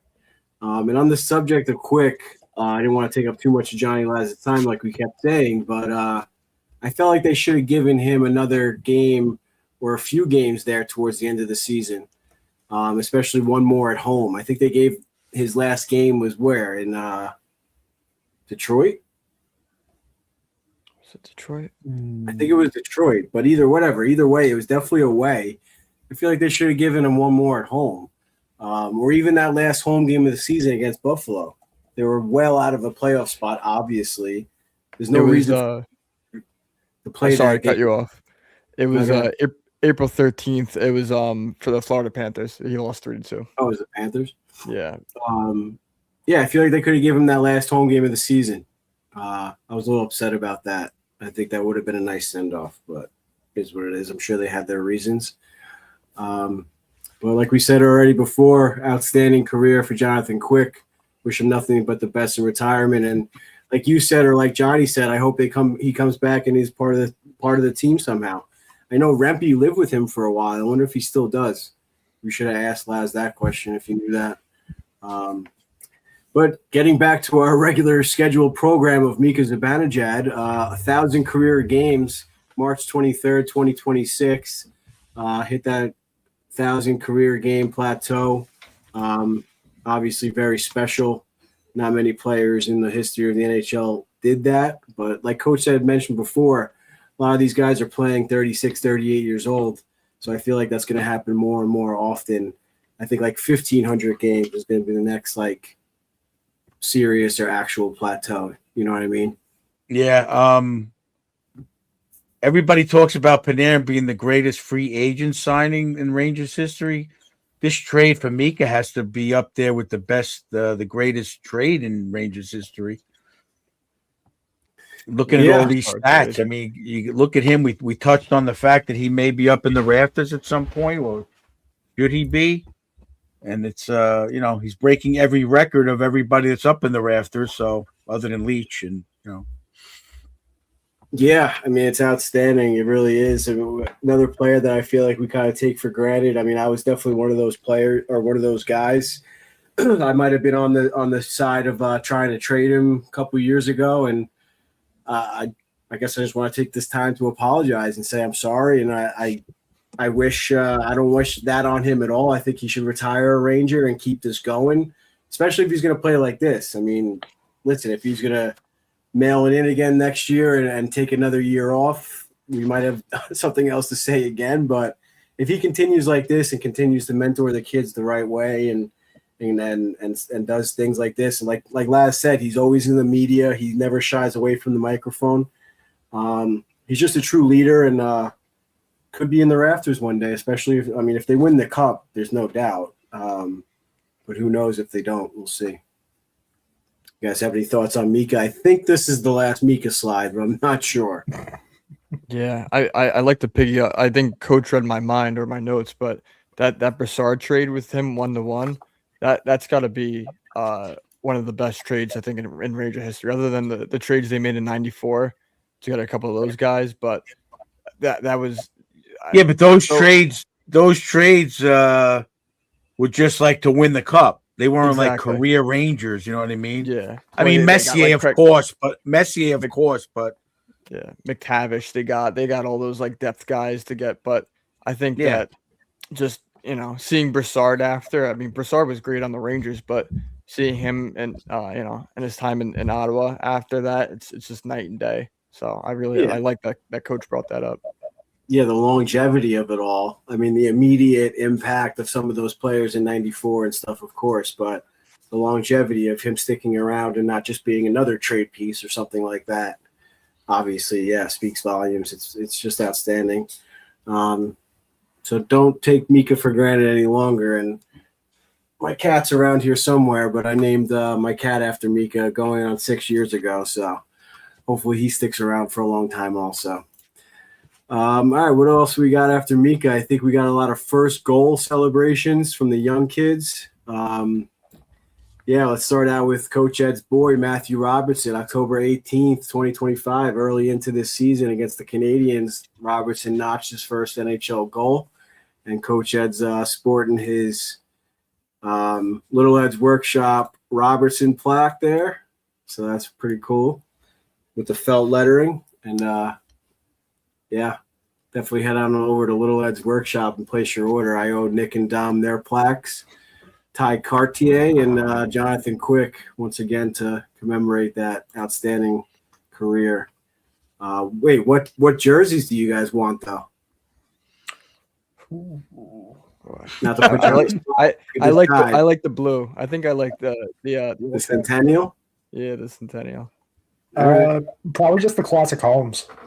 All right, sounds good. The Centennial's got the felt letters too, and it's really authentic. So. That's nice. So after Robertson, let's see who was the second first NHL goal scorer here. What? Oh, you're rubbing. We can't really tell, but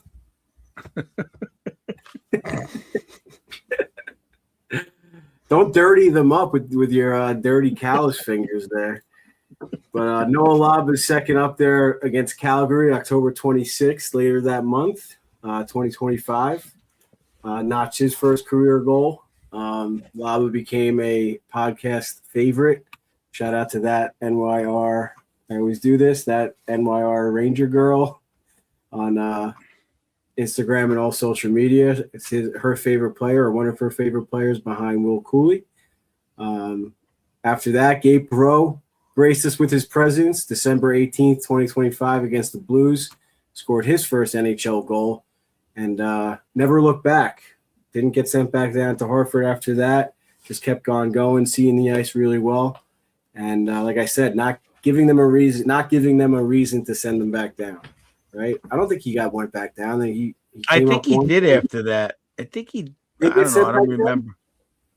I don't remember. He did get sent back down at some point. I don't know if it was before or after that, but whatever. Well, someone could call me out on that in the comments if they want. Hemlosh, first NHL goal, March 5th, 2026. This was when some of the youngins were getting called up. Number 49, Hemlosh Schmelly. How did Laz pronounce it pretty good before? Hemlosh? Schlamar. See, I didn't hear him. You have to pronounce the H a little bit, and then it's hard. But yeah, he's been playing really well, Hemlosh. We didn't really mention him a lot with Laz, but he's another guy with size, and he's able to get in on that forecheck and really cause stir up some shit in front of the net and make a presence for himself. So it's really exciting to see players like that enter the lineup. Another player like that, Adam Sikora. One of those players like Berard we want it to be, just has a constant motor, but he seems like he's got a little bit more size than Berard does. He notched his first NHL goal against the Blackhawks on March 27th, 2026, and he really just brings that energy every single night, always smiling. Just one of those players, like Laz said, just really is gracious to be up there and doesn't want to go back. Here we go, Dom, your boy, Dylan Garand, first NHL win, March 27, 2026 against the Blackhawks. This was that game that Laz mentioned about Garand with the post-game interview, saying that he never wanted to go back to the AHL and how much fun he was having with his teammates or his Wolfpack teammates entering the league together. It's just really good to see, really exciting. He's kind of becoming a leader of that Wolfpack group, which is really cool. Dom, you got anything to add, Garan, before we move on? Yeah, he's such a. You forget how, like, young these kids are. He's 23, he's my age, so like he's got such a long way to go. Goalies develop at their own pace, but I think he's gonna be solid.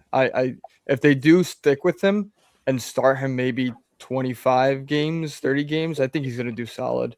He had a 1.62 saves, goals against. So he's got the tools, and I think he's super solid. He's got like that new age big goalie type of playing style, but it very like he can still move pretty well. So I'm excited to see him with Shesterkin, both of them healthy. And again, like Laz kind of downplayed the wins they were getting, but you know what? They go in, he beat Chicago with Berard. They got that other pain in the ass. Don't they have Tyler Bertuzzi? They got a bunch of guys that they beat up on the Rangers earlier in the season. He comes in and he beats them. You got to give him a lot of credit. Yeah, you're telling me a player like Berard wasn't trying his hardest to score in that game, Exactly. Yeah. Yeah. I'm surprised to hear that he's only 23. It's another player like Robertson, where I feel like he's been down at Hartford forever. Coach Ed and I saw him play a while ago, and I was always very impressed with him. I was in the Igor conversation of trade Igor and give Garan the shot. So he definitely impressed me early, and I think he's going to be a very good goalie, a very capable backup, and maybe even a 1B situation and see where it takes him. And that's someone else that they could trade, or maybe eventually, as Igor declines a little bit, if that ever happens, they trade Igor and then he does get the chance. We'll see. And I'm sorry, one more thing. I think that's kind of a luxury to have now in the NHL. I think, you saw it when Swayman and Ullmark were in Boston. I think that kind of kickstarted the new age of like having a 1A, 1B. And how important it is nowadays. Like, I know the Oilers goalie situation isn't the strongest, but you see in the playoffs, they're swapping goalies. Like, years ago, They would never do that. You would never see a goalie starting game 1 and then on game 3 they switch it up. So I think that's kind of like the new thing with the goalie rotation. I'm gonna quiz you. Your father would probably know this, Dom. Yeah. Who was the only pair in Rangers history, in NHL history, to win the Vezina? Was it Van Riesbroek and Richter? No. Ask your dad if he knows that. I gotta ask him. Bill Villamure and Eddie Jockman. Who else in Eddie Jockman and who? Gilles Villamure. Oh, okay. That's a really cool stat. I like that. Eddie Jockman. They won the Vezina duo. That's awesome. What year was that? I gotta look that up. Early 70s, I would say. Mid 72, 73. The Rangers were battling Boston those years a lot. They never got over the hump, obviously, but yeah.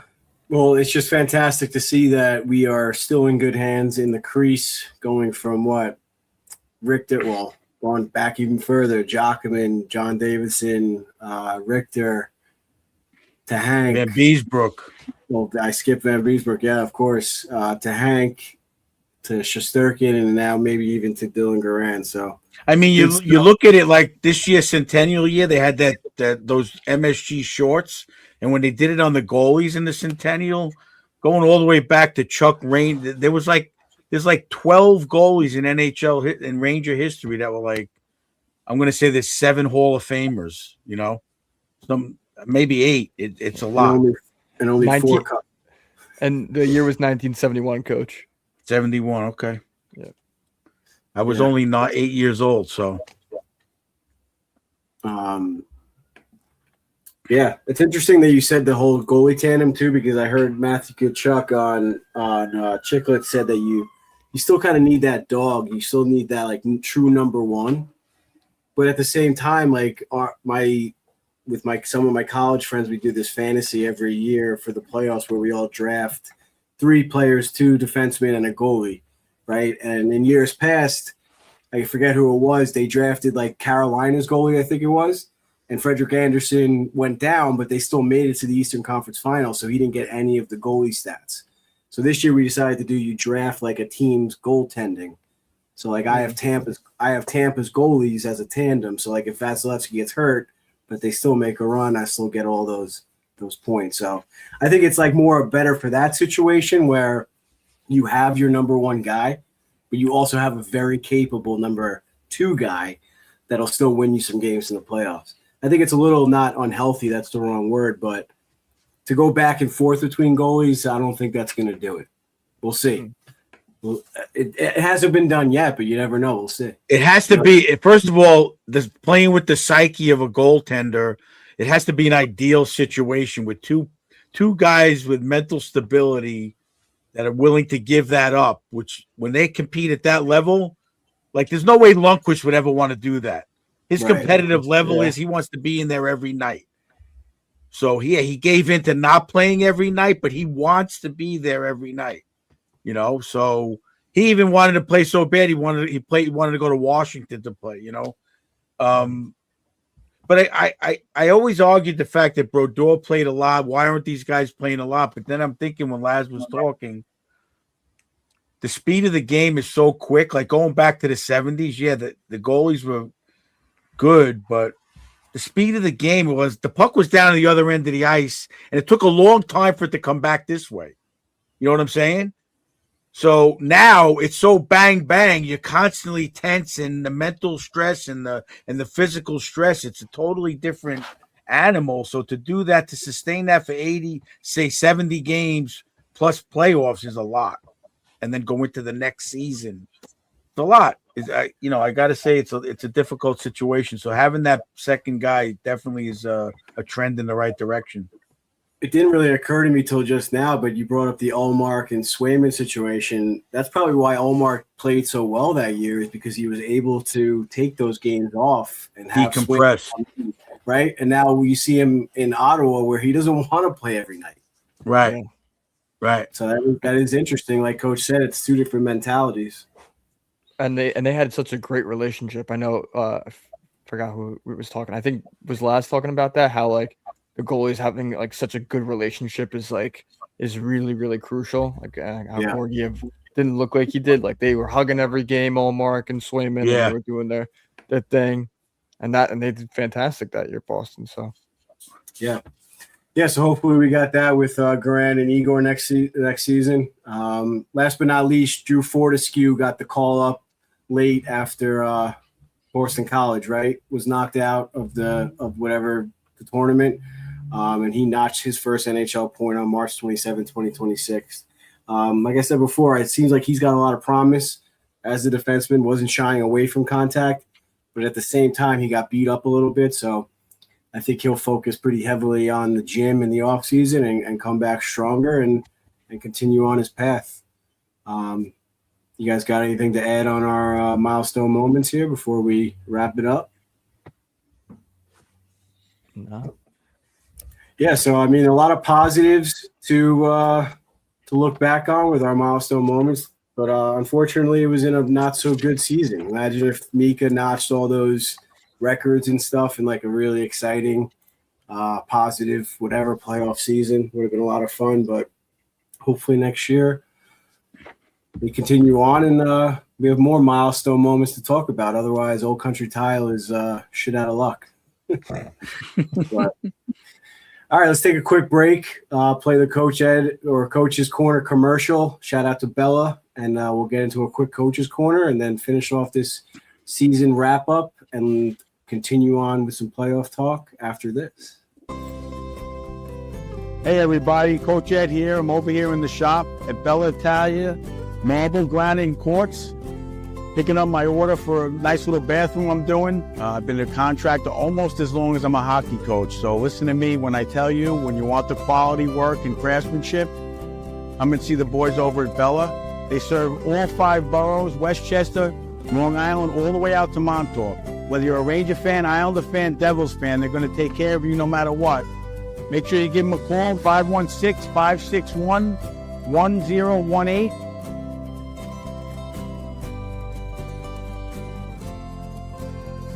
Let's go Rangers.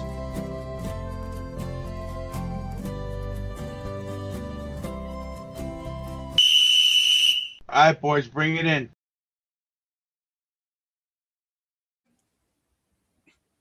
Shout out to Bella Italia Marble, Granite, and Quartz, as always, for sponsoring our Coach's Corner there.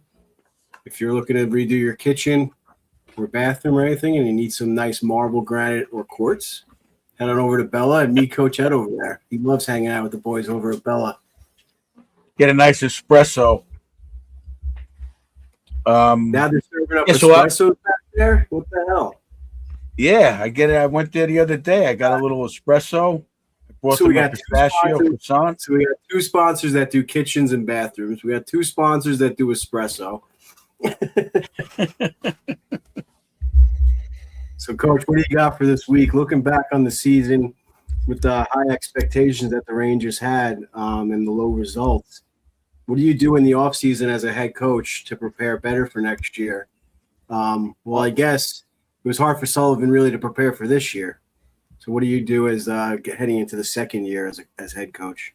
Well, I think Mike Sullivan, obviously I'll do a Vince Lombardi reference where he would always do a self-evaluation.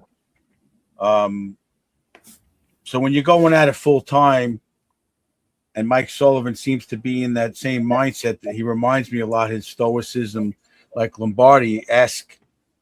He's going to evaluate himself. He's going to evaluate what toll it took on him, the changes he had to make in the beginning of the year, what mistakes he made, what mistakes the coaching staff made. He's going to evaluate the new players. He's going to go over with his assistant coaches about what they feel. I'm sure. I'm sure they're going to go over a lot of talking and whatnot. Then I think if it was me at that level, I would go over each player with the coaches, and then I would sit down each player and ask them their what they feel their physical strengths are and what their goals are and what their mental expectations are and how they're feeling going into next season and how they dealt with this year with the ups and downs.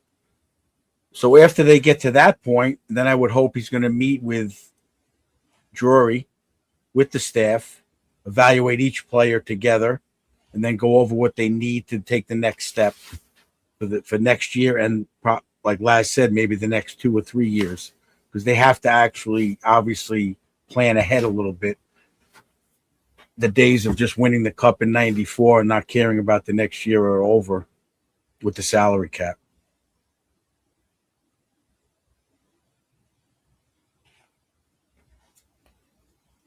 You're on mute.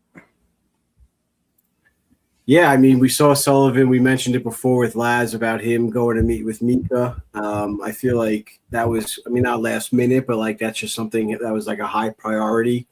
Now this year he gets to spend a lot of time with the team. Like he already got to know all of the players pretty much. So now like he knows them more on a personal level and kind of not relate to them, but find ways to relate to them, right? So now he knows Now he knows the personality of each player and what he could say, how he could push them. I didn't mean to interrupt you, but no, that's what I was stumbling over, and that's kind of like what Herb Brooks did with like the famous test in the movie Miracle, right? Is like he wanted to find out how hard he could push each player, and like you said, I'm sure Sullivan's been evaluating that all year. And it was also a weird year, like I said, with the Olympics and finding that balance of, like coaching JT Miller and Trocheck in a way, but also in the back of his mind, knowing like I don't want these guys to get hurt. It's human nature. I keep bringing that up, that it was an Olympic year, and yeah, these guys are professionals, and we want them as fans to separate the Rangers regular season and the Olympics. But just like any other human being on the planet, like you're going to prioritize the Olympics more. And like I said, like next season and this off season, it's going to be really. I'm excited to see how he handles everything without the Olympics involved. And I'm sure he's going to discuss with each player what the team's expectations are of them, i.e., Fortescue gaining a few pounds, what exercise regimens they need to do, and what they expect them to come into camp at, mentally and physically. Yeah. They get like more of a sample size. They can go over game tape and film and everything. I guess my question to you is like, if there was one, like say Mika this year that needed like a visit from Sullivan, who would you tell Sullivan to go visit?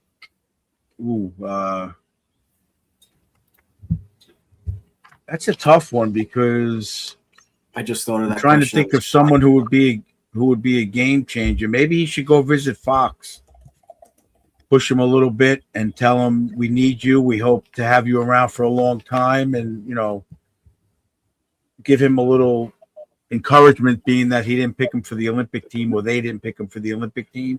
That's what I was going to say. Yeah.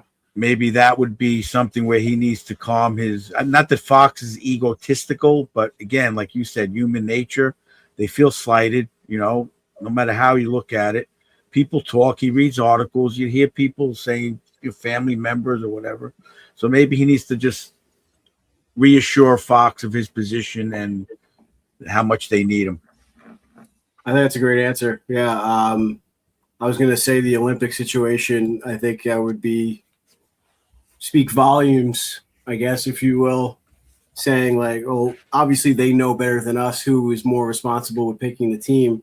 We saw in the media that Sullivan and Drury obviously pushed heavy for Fox. I wouldn't expect anything other than that, of course. But yeah, a good bump, I guess, would be great for a player like Fox to get back in the Norris Trophy conversation and and ways to stay healthy. I mean, same thing we talk about Fortescue. Fox got back in the gym or got into the gym a couple of years ago, and it shows. But there's no reason to plateau. He can continue to get stronger, and I guess his knees and his shoulders are always the issue. So there's ways to do that, and yeah, I think that's a great answer.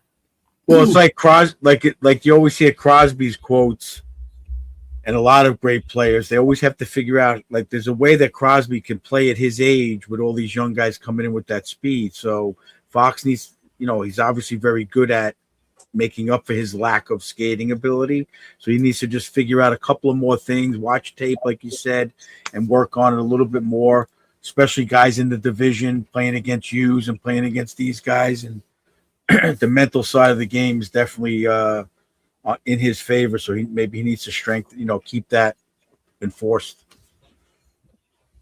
Yeah. On a personal level, do you think is there anything that, like you said, should Sullivan look himself in the mirror and handle differently? I mean, other than his post-game interviews, I think he's perfect. I'm saying his post-game interviews are perfect, but is there anything that you might like to see? Power play, penalty kill, any kind of personnel changes, anything? If I was him, if I was in that position, what would I think I would do wrong? I mean, not wrong, but I would want to improve on. I think I would want to improve on. I think again, getting back to it, them getting rid of Panarin was a big change, and I think he's going to see the light and how he's giving these young kids the chance, and I think he's going to stay with that. I think he's going to rely on that. If it was me, I'd say I should have trusted these kids more earlier, and or given some people more of a chance.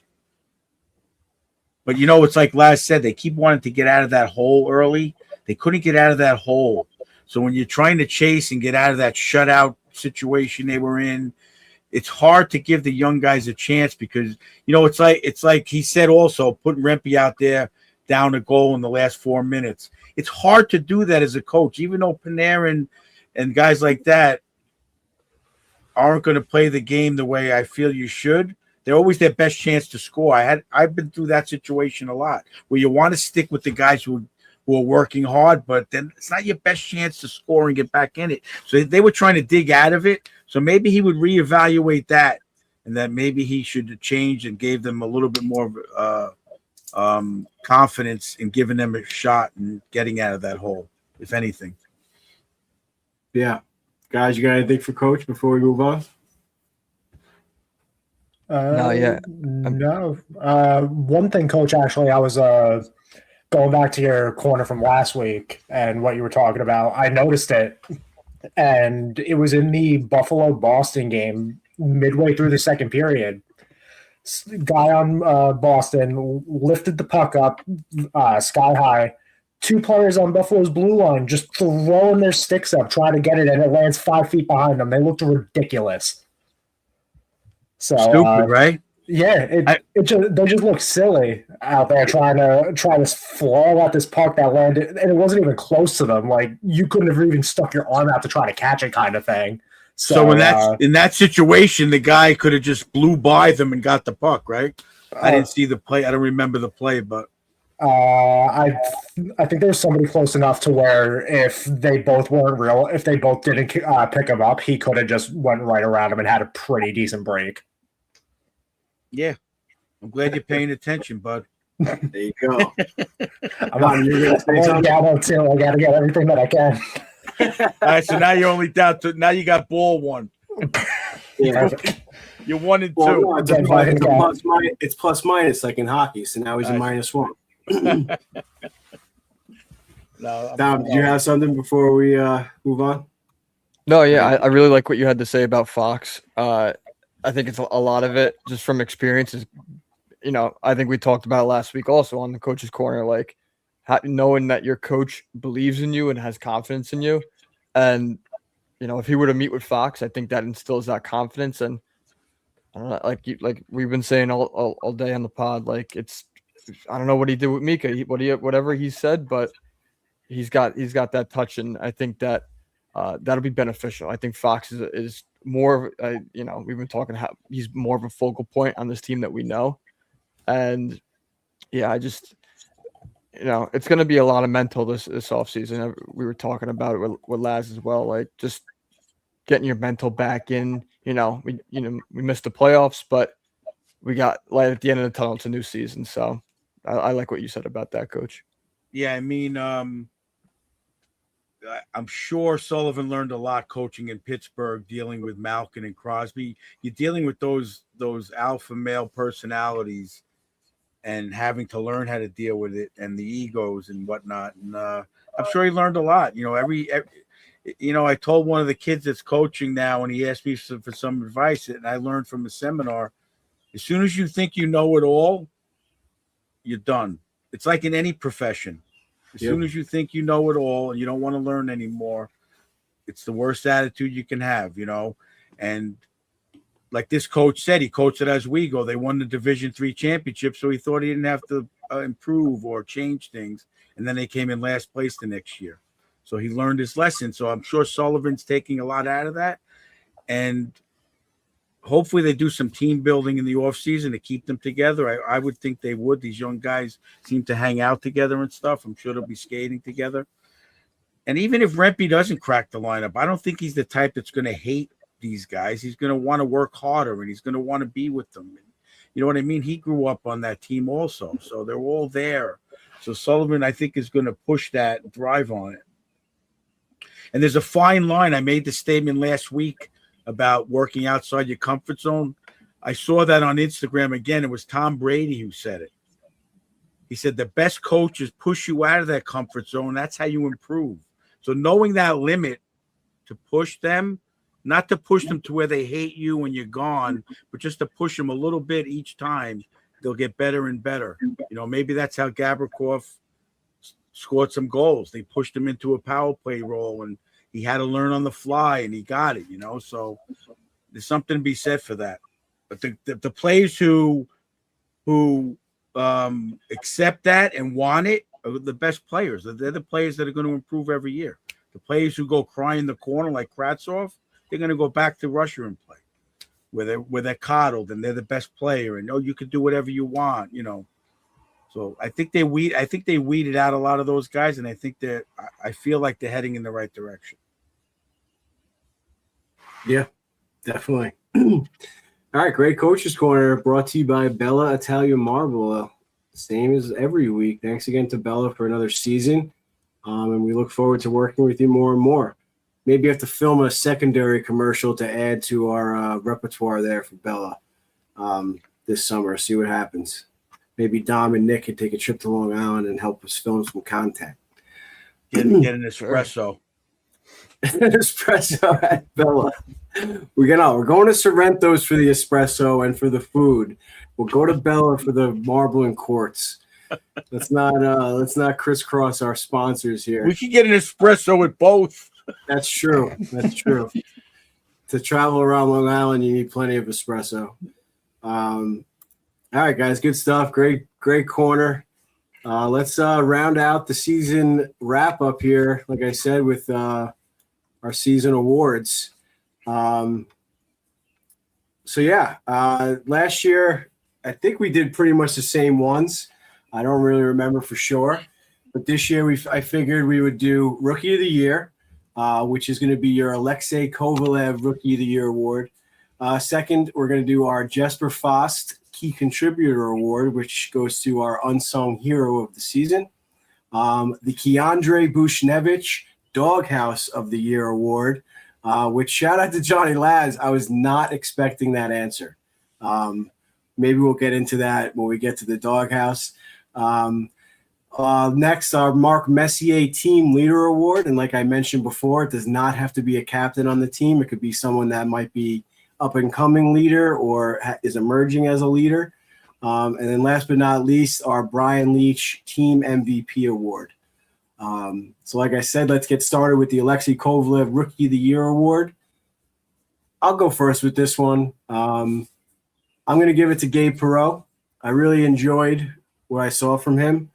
Still up in the air whether or not he went back and forth to Hartford. Now that I say it again, I think he might have went down to Hartford for another couple games. But then once he came back up, the way he sees the ice, I wasn't expecting a player with his size to forecheck the way he does. I think that's very exciting. Again, I think these players are going to continue to get stronger because I'm sure they were leaving some of these games a little bit more sore than they were in the AHL or in college, I guess. So he's another player that I think if he gets stronger, he's going to be outstanding. So my Rookie of the Year goes to Gabe Perreault. Coach, why don't you go next? We'll go clockwise for this one. And I originally had Gabe Perreault, but I changed it. The reason being is Gabe Perreault, like he came up, he did okay, and then he went back down. But the thing with him, like you just said, the reason why he sees the ice, it's like we always taught in baseball. What am I going to do if the ball comes to me? He knows before he gets the puck, he's looking around. I watched him live. He's looking around. He's seeing where his guys are. And when he gets the puck, he already knows or has a good idea of what he's going to do with it. So, again, playing without the puck is the key. And especially when you lack that size and strength, you have to be even better at that. And he does a great job. Obviously, came on at the end of the year a lot better. But for the reason of consistency, I'm going to pick my boy Robertson. He came up from game one, and he had a lull of maybe 2-3 games. I remember midseason that he was struggling, but never looked back. Improved. Got a few goals. I thought he rarely got beat. I thought he played against the other team's higher players, top players, very good. I'm giving him a lot of credit for hanging in there, so I'm giving him the Rookie of the Year. I love that answer. Yeah, it's a good point. He never got sent back down. Nick, what do you got? Ed, I'm in the same boat with you. I also had Gabe Perreault as my Rookie of the Year. You could really just see that as the season went on and he started getting more NHL reps under his belt, that he was really starting to show that he could be that guy. And I feel like you really saw it with that game in against Detroit at the Garden near the end of the season, where he had where he got his first hat trick and everything. I feel like he was really, really getting ready to start putting it together more, and we're going to see next year that he is one of those top guys that the Rangers were able to draft and actually develop. So, I got Gabe as my Rookie of the Year as well. Nice. Dom, round us off. Yeah, I mean, I would have Gabe as well, but I want to do something a little different. Give me Adam Sikora for 11 games he played. I think he had the most impact for the game, the amount of games he played. 4 points, 3 goals, 1 assist. Had that fight that we were talking about last week, or not the week before. I just think he looked really he looked really comfortable, especially when they brought him up. He was averaging about like 11 to 13 minutes a game, especially when they first brought him up. He's shooting a lot. He had like 15 shots, I think I saw. So I really liked how he came up in that line. I think was he with Lafreniere? I think he was with Lafreniere a little bit. Or no, he was with, yeah. Okay. But I think he was more steady with, was it Hemlosh? Did they keep him with Hemlosh? Mhm. Yeah, I think he produced a lot his first couple games of Hemlosh. So definitely liked him. I'm excited to see him a lot next year. So give me Adam Sikora. What I like about these kids to piggyback on it is there's no panic in their game. Mm-hmm. You know, I'm interested to see. Hopefully, we make the playoffs next year. I'd like to see how they react under pressure of a playoff game. But there's no panic. You know, they're down 2 goals. They're not panicking. They're not coughing up the puck. They're playing their game and they're working hard. They're doing everything right that they're supposed to be doing for the most part. Obviously, there's mistakes, but I'm saying there's no panic. Like, oh shit, I'm giving the puck. I'm just looking. I'm hitting the puck. Everything's got a purpose. They do very well at that. From what I see, their mental strength is pretty good. Well, I think that comes from we've said it on a past episode, is like the importance of playing in the AHL. Like you get that experience, and we've been to those games. They're really hectic. Like you go to an NHL game, it's much more systematic. The line changes, the defenseman standing behind the net for a split second to like make that decision, whatever. In the AHL, Hartford, like they're flying around, hitting. Like making a name for themselves. Like, so making those decisions, those split-second decisions, sometimes I feel like it's even more in the AHL, but obviously that's not the case. But I think just getting that experience in the AHL for these types of players is so important for that reason also. I agree. All right. Well, speaking of players like that, Jesper Fast, the Key Contributor Award, Unsung Hero. Let's go back around the other way. Dom, you want to take this one first? Yeah, give me Will Cully. I really liked him this season. I think he was a little bit he had a rougher start. But I think he really came into his own after Christmas break. Especially being on, I think he was the second line. So I really liked him. I think he's got a spot in that top 6 next year. Especially if we don't draft a center. I think that'll be his. I mean, 20 goals is nothing to bat an eye at. So give me Will Cully. Good pick. Nick, you're up next. So this one, I was originally thinking about having him as my Rookie of the Year guy, but I mean, Perot is just that much better. And people are gonna kind of think this is a off the board pick, but I'm going with Yaro Hamelash this one. You could just tell that he was having fun out there, and he was always noticeable, but never in a way that seemed concerning too often, especially later in the season. Like he was getting his chances and capitalizing on them. So he's a vibes guy, man. Like you could tell that he's having fun and he's gonna have everybody else around him having fun. So yeah. I got Hamelash as my key guy, even though you may not have noticed him every game. He was there often enough to where he stood out. Yeah, we got to come up with a shirt for him and Sakura for like the Smiley Bash Brothers or something like that, because they're just always having a good time. Let them make the team first next year. Let's not. Don't jinx them. Don't jinx them. Yeah. Well, we could have Wolfpack merch too.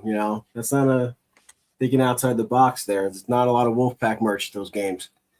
That's right. Those people will buy more than the Rangers, the Garden. Coach, you're up. I originally had Cooley, but after listening to Laz for the half hour, 40 minutes, I'm going to go with the reason why most of these guys that I feel are doing well, and I'm going to go with Jonny Brodzinski. The guy never complains. He's there. He had the sit-out games. He comes right back in when they need him. You never hear him complaining. He in interviews, he's sending that message that all these guys are repeating, that he just wants to be here, he wants to be part of it, and he wants to play hard every game, and that's it. That's him, baby. So I got to give it to him this year. Hopefully he gets to stick around next year. Yep. Ex-captain of the Wolfpack. I think it would be crazy to get rid of him or to not sign him to a nice deal. I think he'd be happy with just about anything. And it's just one of those players where it's very low risk and could be a high reward. And even if that reward is just continuing to mentor these kids and just be there, you know, for his price tag, it's a no-brainer. But it's hard for me to say because Johnny B's my boy. It's a great pick, but I'm going to go with Vlad Gavrikov. You know, I think with the 14 goals, like we said, his great defensive play, that long stick, big body, he plays hard every single night. I know the jury was still out for Coach Ed in the beginning of the season, but I think that's over. I think he really proved himself on both sides of the puck. With Adam Fox out and with the defensive, the rest of the defensive core focusing more on the defensive side of the puck, I think they would have been in a lot more trouble without Gavrikov doing what he did this year. You know what I'm trying to say? Like 100%. But let's not get on Coach Ed. I didn't say he sucked. I just said that he didn't play like I heard about. I said the jury was Drury. The jury was still out. That doesn't mean he said he sucked. It was in indecision. I just said I expect more out of him. That's all. And he gave you a lot. And he gave you a lot more. Yeah. So I know the award's more meant for like a Johnny Brodzinski type or the guys that you picked, but I think without him, like I said, the season could have gone even worse than it did. He definitely made a difference. Yep. Well, speaking of the season going poorly, let's get into our Keandre Bushnevich Doghouse of the Year Award, brought to you by Suter Sweet.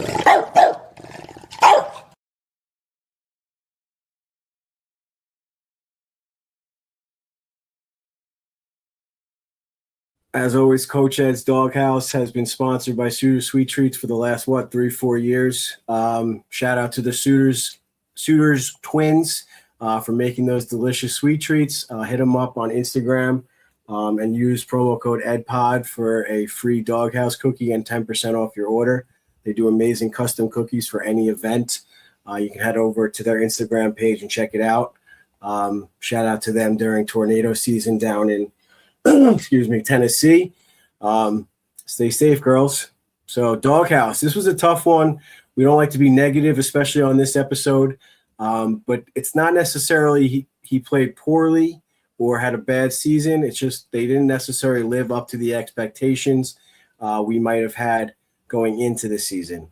So, Coach, since this is your award, unfortunately, I'm going to have to make you go first and pick your Coach Ed's Doghouse of the Year award. First of all, guys, do you know where that picture was taken? Look somewhere cold. That was the Stadium Series at MetLife. Yes. Okay. Makes sense.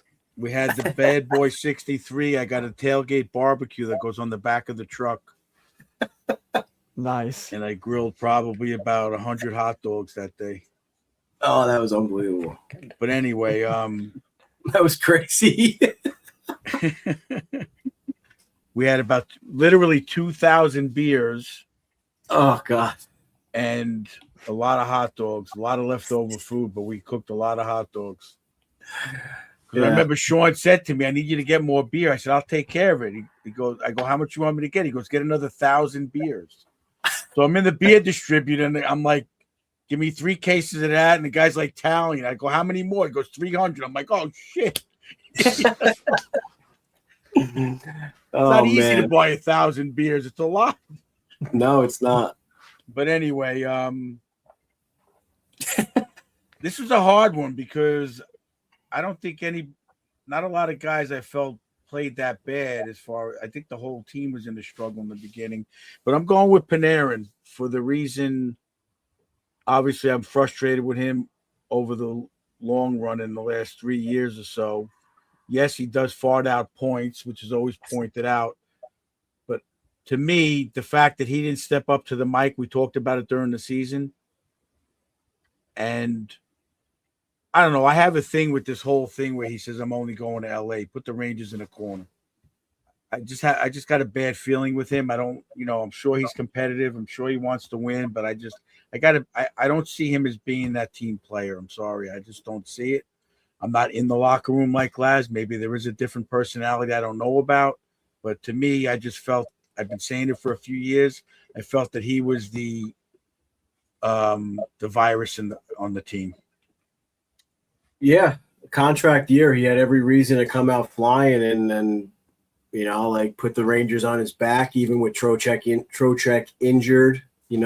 Players like him or the elite players making $10+ million a year, they should have that ability, like we saw Connor McDavid do last night. Draisaitl. I know they're more of a dynamic duo, but those types of players can just put their team on the back. And we saw the flashes in the pan of Panarin doing that, but yeah, it just wasn't enough. Being that it was a contract year and he had every opportunity to be like, you're not trading me and this is why, it's a good pick. Nick, we'll go clockwise. So I went with Connor Sheary for mine. I didn't like him, man.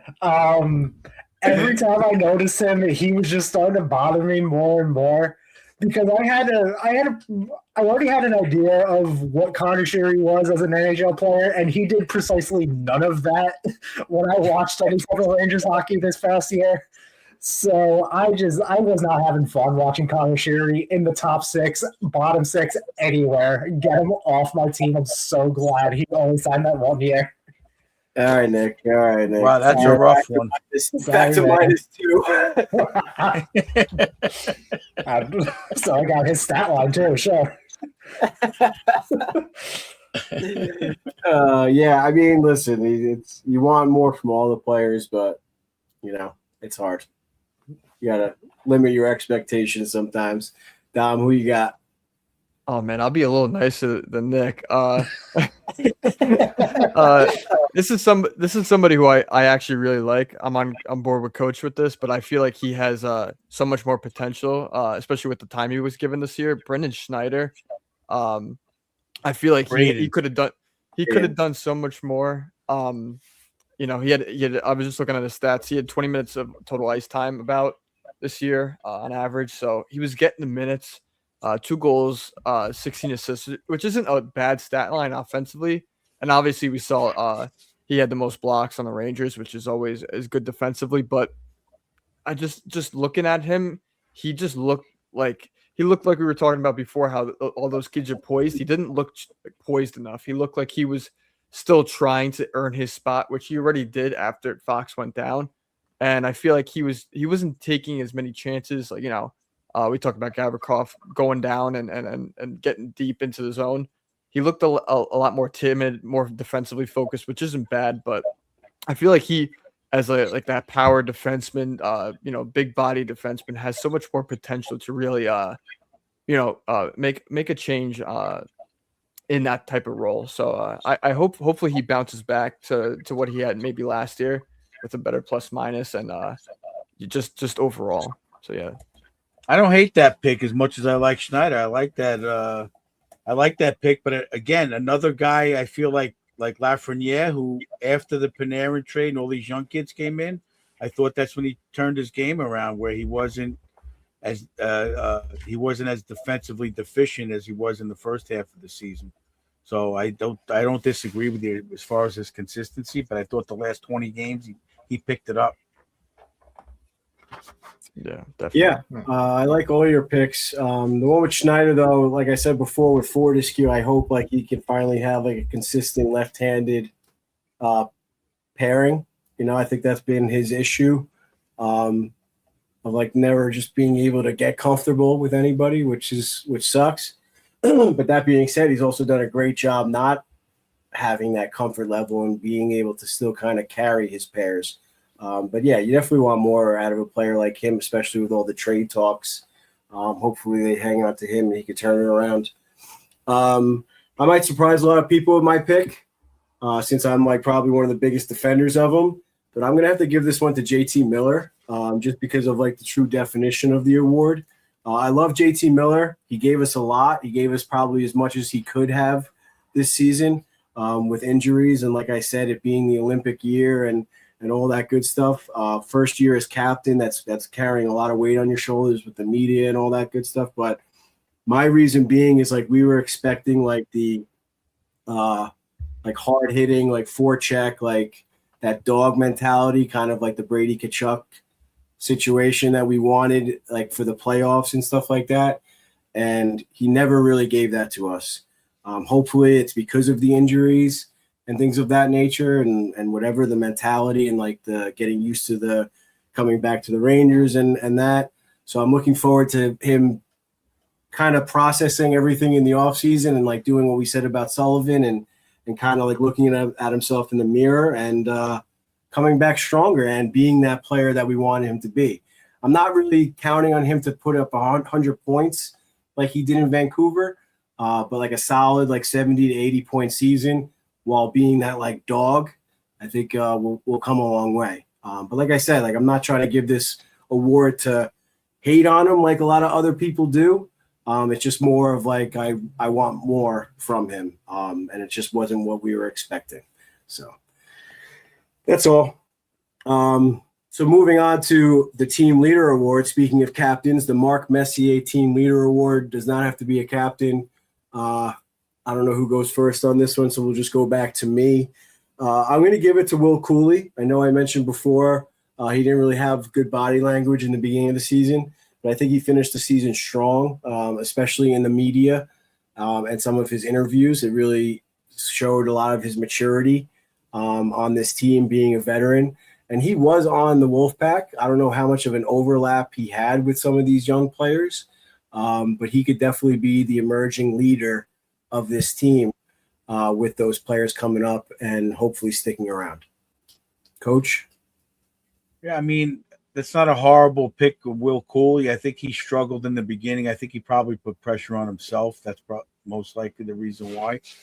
Again, a good character guy, but I have to give honorable mention for the effort I feel he put in. I got to give it to Sam Carrick this year.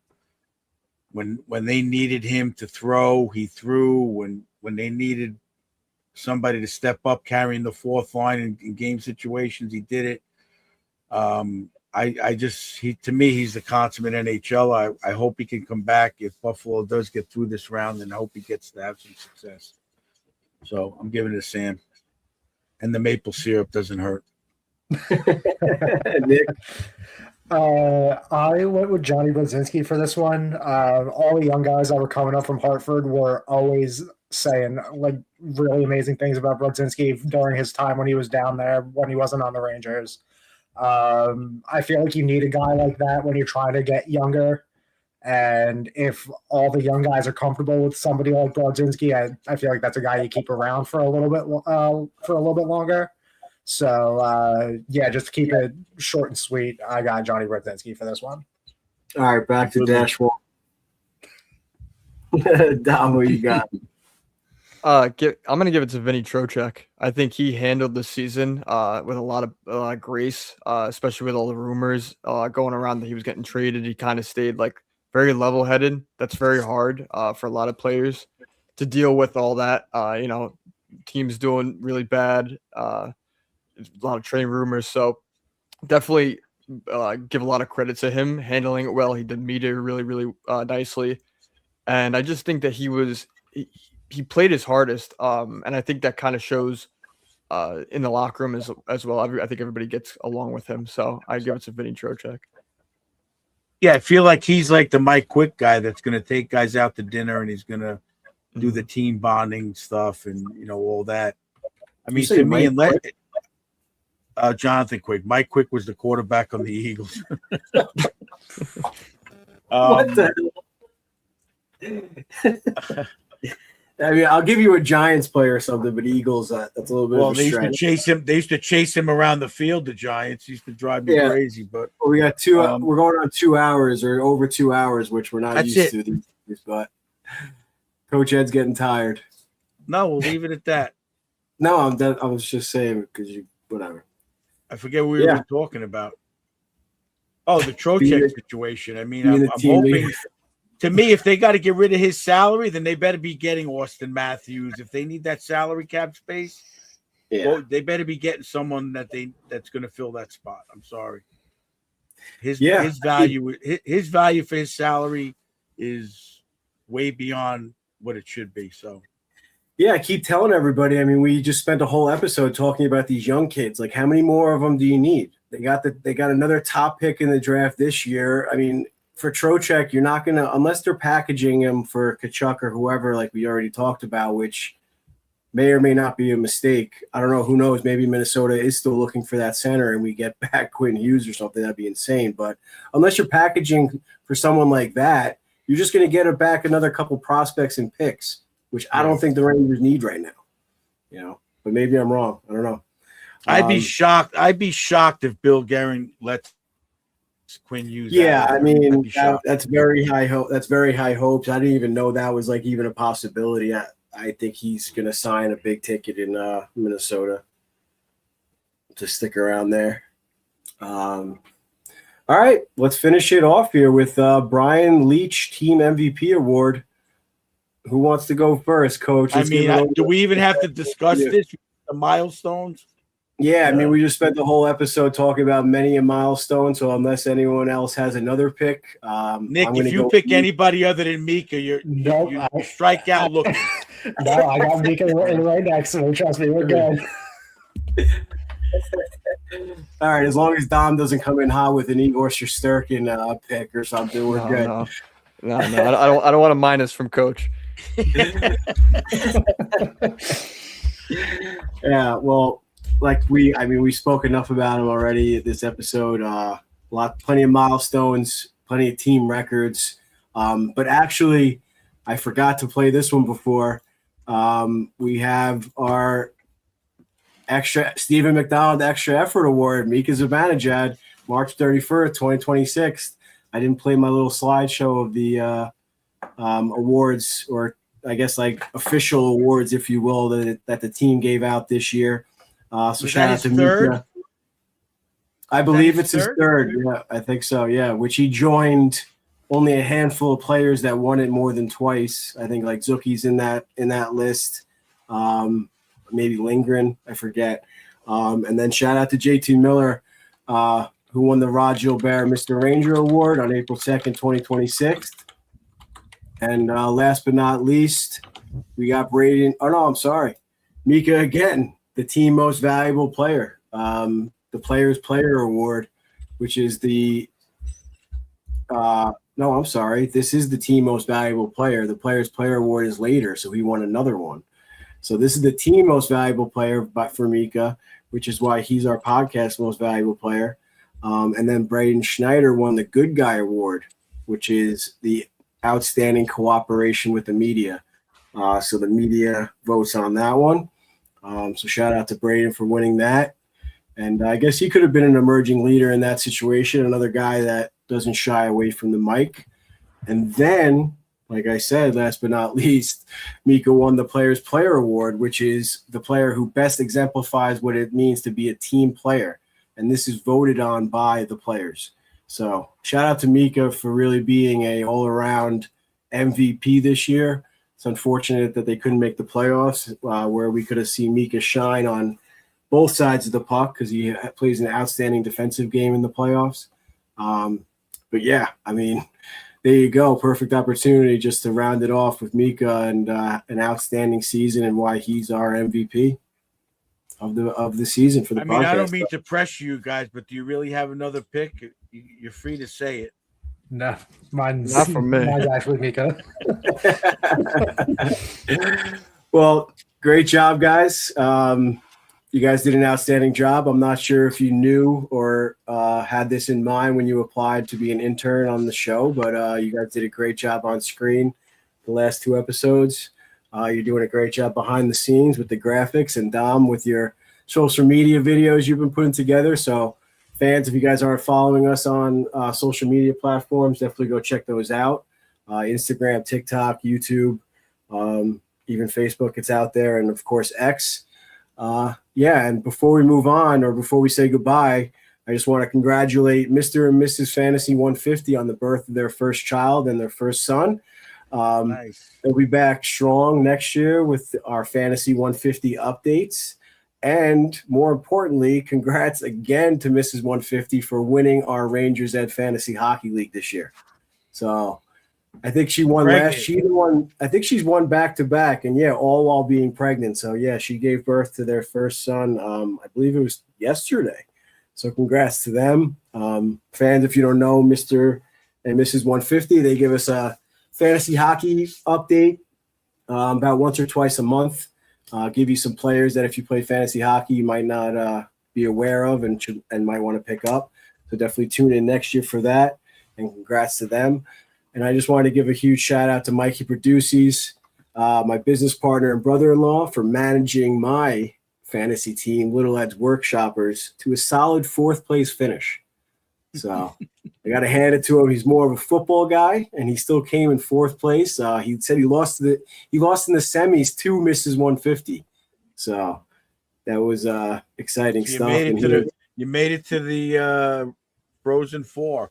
Yeah, you made it to the Frozen Four. So shout out to Mikey Produces. Where did I even finish?